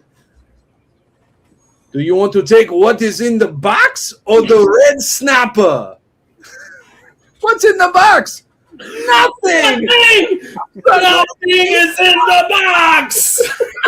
UHF, Weird Al Yankovic, The Wheel of Fish. Oh my gosh! What a dumb scene. The Wheel of Fish. Nothing is in the. Isn't that the guy? Isn't that Long Duck Dong from 16 Candles? Isn't that the same guy? Maybe I'm wrong. I got to look that up, dude. But nothing. Absolutely nothing. Stupid. You're so stupid. Talk about a stupid, funny movie. I mean, it's Weird Al Yankovic. Come on. Yeah. UHF. Good movie. All right, so I got to go with that one, and I'm looking forward to the sermon, James. We're going to get here in a minute for Wheel of Fish, but well, there you go, fish. Like Napoleon Dynamite, I will need to meditate on UHF a little. I'll have to see. Well, I've seen UHF a half dozen times, but yeah. But I will need to meditate on that. It's such a small scene. A little inspiration. It's a small scene, but I mean, there's a fish. There's a good little, Do you take what's there? Like there's a risk of some. I don't know. There's you get the drink from the fire hose. Yeah. So anyway. There's probably some proverbial wisdom to be had from that, I'm sure. Yeah, yeah, for sure. All right, Ben, we're back to you. What's your last pick? All right, so y'all still not helping me here with. You didn't have UHF, you mean? No. I struggled to, as y'all are going through, to narrow these down. But I got to go back to my roots, another childhood favorite, and I would venture a guess this movie is probably not on anybody's Benjamin list, even anywhere close to it. But I grew up with this movie, which probably explains a lot of my mental state, and that would be Robin Hood Men in Tights. And I absolutely hate white men can't. They bust out into song multiple times in this movie, and it is still absolutely on the Rushmore movies for me. As far as there's infinite amount of scenes to take out of this movie that have an could be authentic here. British accent. Exactly. Yeah. Did you just say Abe Lincoln? Abe Lincoln. Which we quoted that several times on the show for Abraham Lincoln. Oh yeah, you have to. But to me, the scene to pick out here is when they bust out into song, handing out the tights, and it's the Men in Tights song. We are men in tights. Has to make it. It just does. Great stuff. I love it. And my wife absolutely hates this movie. Mole. Oh, good Yeah, movie. that's it. Good stuff. All right, James, wrap it up. What's the last one tonight? Oh boy. Well, I'm not going to do another tearjerker. I'm not going to do another monologue. There are several tearjerkers and monologues left. But I think I'm going to go with a scene that I think really, well, I don't think I need to give it any preamble whatsoever. The opening scene of this movie was the opening of what created the blockbuster, and that's the opening of Jaws. Oh, And I was tempted to go with the Indianapolis speech, but if I'm honest, my lifelong fear of water owes to this scenes. The fact that I will never go in water that isn't a pool that I can't so see the many bottom others. of. And because this scene is so, well, one, it's iconic. You got that beautiful score by John Williams that's so simplistic. The fact that the shark wouldn't work, so that they had to go for this minimal scene where you've got the shark's POV. I'll try to be how graceful can I say this? There's a little bit of titillation because you have this idea of skinny dipping, but of course the boy is drunk, and so like that's ruined. He does a great job of keeping it PG, so you never really see. There's the idea that she is naked, but it's more about vulnerability. yeah. You have this the most vulnerable state a woman can be in, and then such a horrible end. It actually injured that woman, pulling her back and forth through the water. I mean, it was all practical effects, and just the terror of that. And then, of course, she disappears under the water. I mean, that culturally actually led to massive shark killing. A little exaggerated, but it did happen. And like that scene in that movie scared a generation to go in the ocean. I stand by that. And one of the most terrifying scenes to me is still in movie history. I can't disagree. That for a very long time, just the song, just that John Williams score would get me on edge, and I don't even need to be near the beach. What is it? Jaws 3 or 3D or whichever one it was, where they have Jaws in space. the underwater tube. Yeah, and he's coming at the tube. I remember that as a kid so much. I'm like, oh my gosh, like I can't even imagine. Like it. Yeah. Jaws is and look, one of the things that we didn't do today. That's kind of the first horror type almost movie. There were a bunch of horror scenes that I saw over the course of the last couple of days. I was like, oh yeah, that is a really big nostalgic horror scene. I just didn't mention them. But yeah, good pick. Jaws. Wow. Finish with Jaws. That is the ending. Hey, look, we're almost to the 3-hour mark. Last thing. Quick game, and we're out of here. Y'all be ready to tell us. I really hope, just for Ben's sake, we land on hot takes. I talked to him today. I mean, we could just make it hot takes.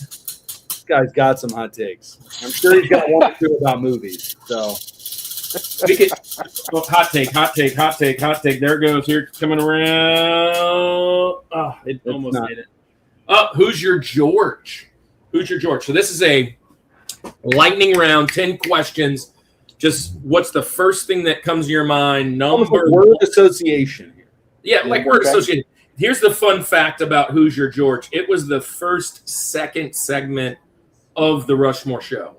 Episode 1. Episode 1. We pilot episode actually. Yeah, the pilot episode, which was Christmas movies. So let me pull up the list because I do these all before the show. Let me see right here. While he's pulling that up, Ben, I know you're a big Christmas guy. What's the number one Christmas movie? Oof.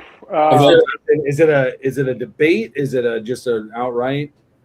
So Batman Returns. I would say yes, thank you. Tie for number one would be Christmas Vacation, and this is a little bit of a hot take as well for you, Andy. I love Die Hard. Definitely. Right there.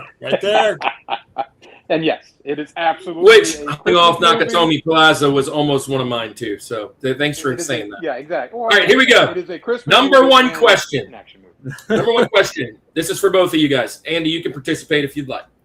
Number 1. What is the most emotional movie scene of all time? Oh, easy. I have it right away. When Mufasa gets mauled by the stampede and Simba says, "Come on, Dad, we got to go. Come on, get up." And Get up. I mean, I'm dead. I'm dead. I'm sure Optimus Prime might be one for you. Well, Optimus Prime would be one, but in lieu of that, I'll give my other. And I'll just say the quote, "I have been and always shall be your friend." Death of Spock in Star Trek 2. All right. I'm not a Star Trek, so I wouldn't know that. But I do know that. Yeah, there you go. Hey, Ben, you got one? Well, yeah. In lieu of the cap lifting Mjolnir, because I would say that's very emotional. I'm gonna go way back and Land Before Time. Yes. The stars. Littlefoot's mother. All right. Well, since you guys all mentioned my 3 of my 4 most saddest moments of all time, I would go with Artax in Neverending Story. Oh yeah. Artax! Oh gosh. Oh, what about Wilson? I mean, Wilson. Yeah. All right. Action scene.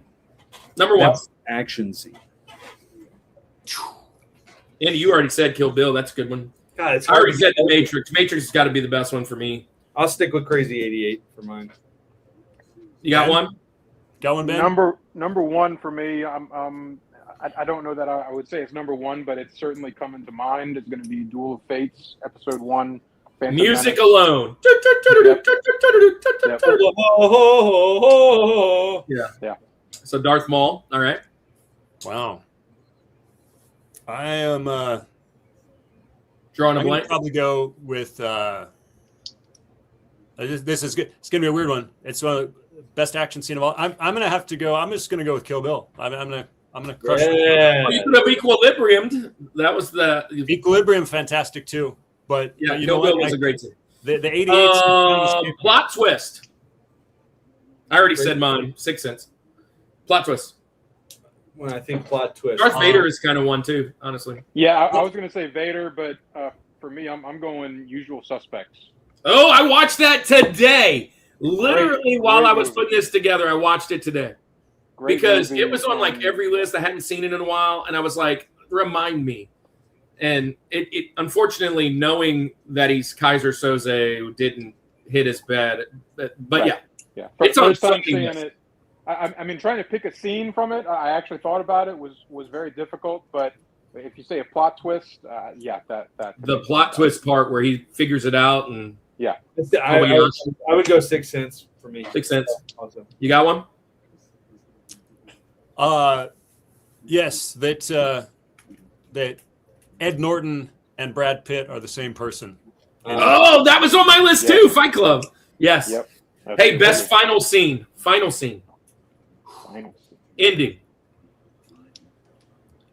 Scooby-Doo ending in Wayne's World.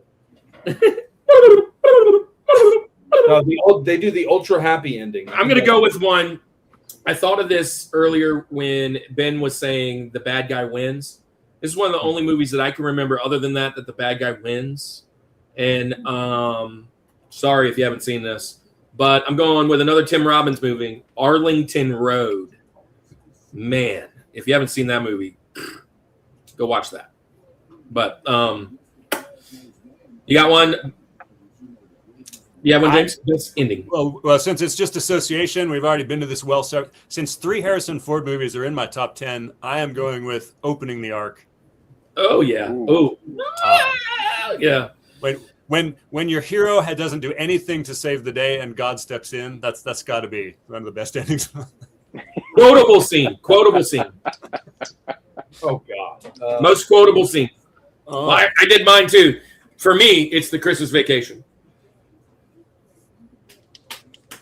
I'm going. I have the high ground. I have the high ground. And a good. I'll go Ferris Bueller's again, and I'll do Uh-huh. Kennedy. So wing bada. Swinga. See, for me, I would go to the climax of Ghostbusters from just about any line after Bill Murray says, "Now that's something you don't see every day." It's good. You say yes. So she's a dog. Scene that made you gasp. What's in the box? Oh gosh, that's a good scene. What's in the box? Kevin Spacey's speech in Seven almost was So fighting on the Rushmore. That was on my list as well. What's in the box? The whole ending to that. It's hard to put these like right here. We're on the spot. I'll say one, which might be what Andy's thinking, but the Pulp Fiction ending. Just the whole culmination coming in and then not getting to see what's in the case. And then I was like, did it just end? Like, wait, what? Like, wait, hold on. We didn't, you know. I'm going to have to go Braveheart with the execution of William Wallace. Wow. And Freedom was on my list tonight, too. That was one of the ones I was going to pick. The monologue from Braveheart. I might swap mine out for, although I feel bad at spoiling it for anybody who hasn't seen The Book of Eli.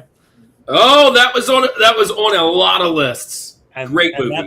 That's when you realize what exactly the full nature of what he's carrying and the full nature of his impediment. That movie is so underrated. It might make my Denzel movies. Scene that you wish you could watch for the very first time. I will say real quick because I didn't do a gasp one. I'm trying to think of these, and it's so silly because it's one I saw recently. But I audibly gasped when I saw Mr. Game & Watch in the new Super Mario movie. I was like, "It's happening! We're getting a Smash Brothers movie. Mr. Game & Watch is in the movie." I mean, yeah. All right, scene that you wish you could watch again for the very first time. Oh, well, kind of in light of something you said earlier, Kirk. My dad passed in 2005. We read probably hundreds of Hulk comics together. We saw the 2003 movie together. Oh, go. To rewatch the scene where the Avengers assemble in 2012 and the wraparound camera scene, to be sitting there again, to see it for the first time and have my dad sitting next to me. That would be awesome. Ideal. That's great. Really good one. I'm going to go pretty recent. I'm going to go with Deadpool 3, the opening credit scene with Deadpool fighting the TVA. to the what is it, the Bye Bye Bye song. Bye, bye, bye. And I'm going to argue every time you watch that scene feels like the first time. Scene you wish you could watch again for the first time. Andy, you got one? Well, I think, and I hate to just keep coming back to this movie, but I think about like it because it was only a 2-watch movie, The Sixth Sense, like to be able to watch it again for the first time. Be really cool because it is such a great, but it's almost like, why are you watching it a third time? A scene, I'm going to go with the opening scene, I guess, of a movie, just because I want to watch the whole movie over again for the very first time. But my childhood, I think, is wrapped. And there was a scene mentioned earlier. Hey, you guys! But to watch Goonies again, for the very, I watched it with my son maybe 2 years ago, and for his first time, and just watching him like truffle shuffle and all that, that's just great. All right, 2 more left. Underrated movie scene of all time.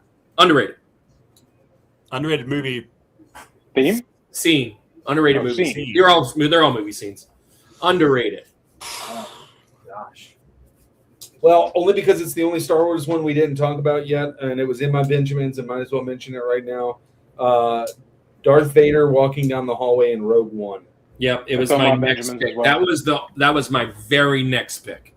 Yep. Yeah. And the only reason I didn't mention it because we had already mentioned it. Saber glows, and then you see, dude. I mean, that's crazy. That may be a gasp movie too. So who knows? Yeah. All right. I'm going with Star Wars, but I'm going to go to the very first scene of Star Wars in the history of Star Wars when Vader enters the Tantive 4. I would consider that an underrated scene. Yeah. Underrated. So I'm trying to think of obscure. I'm trying to think obscure too, and I don't know. I'm going to go with the climax of Pitch Black. Ooh. Which is a movie I run into a few people who have seen it. I love Pitch Black.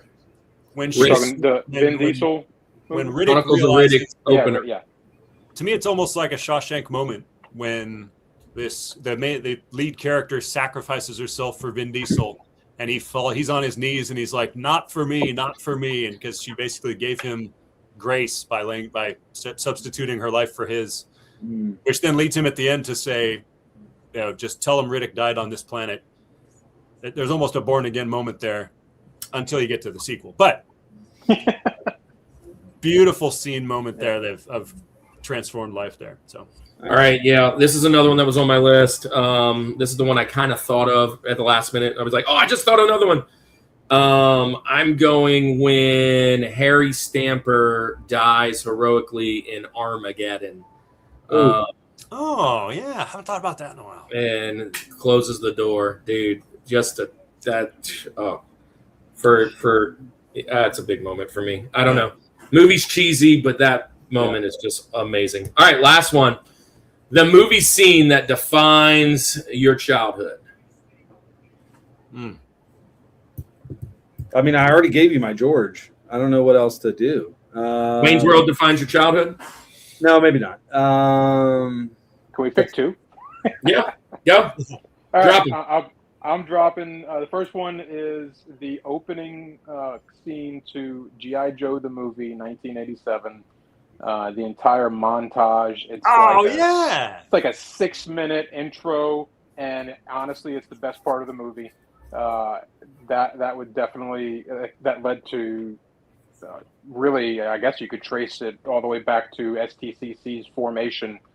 Is that intro, honestly, going all the way back. And then number two definitely would have to be Monty Python and fighting the Black Knight. Yep, the Black Knight. Yep. Where is Oh Captain, My Captain still here? He hates that movie. Roy hates Such that a great movie. Merely a flesh wound. I'm gonna have to go with. Well, my first memory of a movie, period, is I'm coming back from the bathroom at a drive-in theater with my mom. Well, actually, I'm not even sure which parent. I just have my hand. I'm not holding the hand of a parent, and I'm walking back to the car and seeing X-wings descend on the Death Star. So that definitely has a component. But I would say, if you looked at my wife and my coffee mugs, she has a coffee mug that says "I love you," and I have a coffee mug that says "I know."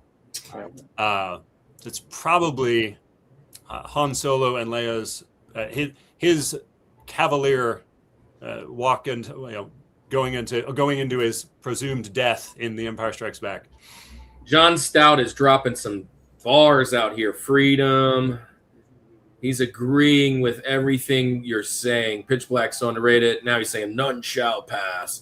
That's a good scene. Makes me think of a one that possibly was going to show up for my wife and I with The Notebook, but that is not going to make it because that's not my childhood. My childhood scene, 100%, it blends two of my favorite things of all time. My love for Saturday morning cartoons and baseball. A Jose Canseco bat? Don't tell me you paid money for this. Original Ninja Turtles. Casey with the wooden bat fighting Raphael. My goodness. That is such a big moment in my childhood. I think all right. I think Kirk, I'm just going to say this. You're going to enjoy November. Yeah. I will for sure. I will say define my childhood. It's hard to say because what do we call childhood? Little kid? Do we call whatever? But I remember having this VHS. I remember what happened pre the VHS. Like I remember the previews on this VHS. So we watched this movie a ton. I'm gonna go the power line scene from a Goofy movie. That's where I'm gonna go. I'm gonna go eye to eye. I could do Leaning Tower of Chisa. I could do any of those. Leaning Tower of Chisa. Yeah, I'll go with Goofy movie. All right. Well, look, guys. Ben, it's been too long since you've been on. We will see you soon at St. Tammany Collectors Con. James, thanks for coming around, man, and being on the show. We love what you're doing. I love your ministry and everything you got going on. I got to definitely pick up those 2 books from you and get into that. Do me a favor. Before you guys head out, share your part of the internet, and then we'll tell everybody good night. So let's go Ben first. Tell everybody about STCC, which we talk about a lot around here. I will say I like your shirt. I just wanted to say that. So yeah, STCC, we are ramping up very quickly here for our November event. Like I said, it's going to be the 10-year anniversary. We're going to be putting content on all of our social media with St. Tammany Collectors Con on Facebook. We're on X, we're on Instagram, we're on TikTok, and our website, sttammanycomiccon.com. That's where you can find us. Nice. Prime, yes. Good night, man. Thanks for being here. We love you so much. Hope everything is going well with you. James, tell everybody about your neck of the internet. Oh, well, easiest way to find us is look up popcorntheology.com on, there's a website, there's YouTube. You can also find a lot of my old written reviews and content versus video at cinemagogue.com, which is cinema, Gogue. So cinema and synagogue. And synagogue, or you could just talking about the books. I'm on Amazon. You can just look for James Harleman or look up Cinemagogue on Amazon.com and pick up if you like movie quotes, movie scenes, and all that, but from a spiritual angle. And moving through the 80s and 90s and 2000s, talking about different forms of cinema. Or if you like having small groups, there's even some workshops. There's movies and questions for discussion and things. You can even do your own thing. So.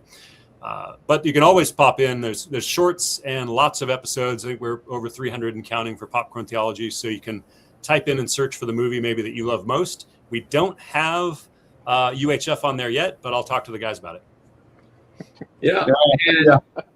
And as we always tell other content creators, if you ever have room for us, let us know. We'd love to come and visit on your side of the woods.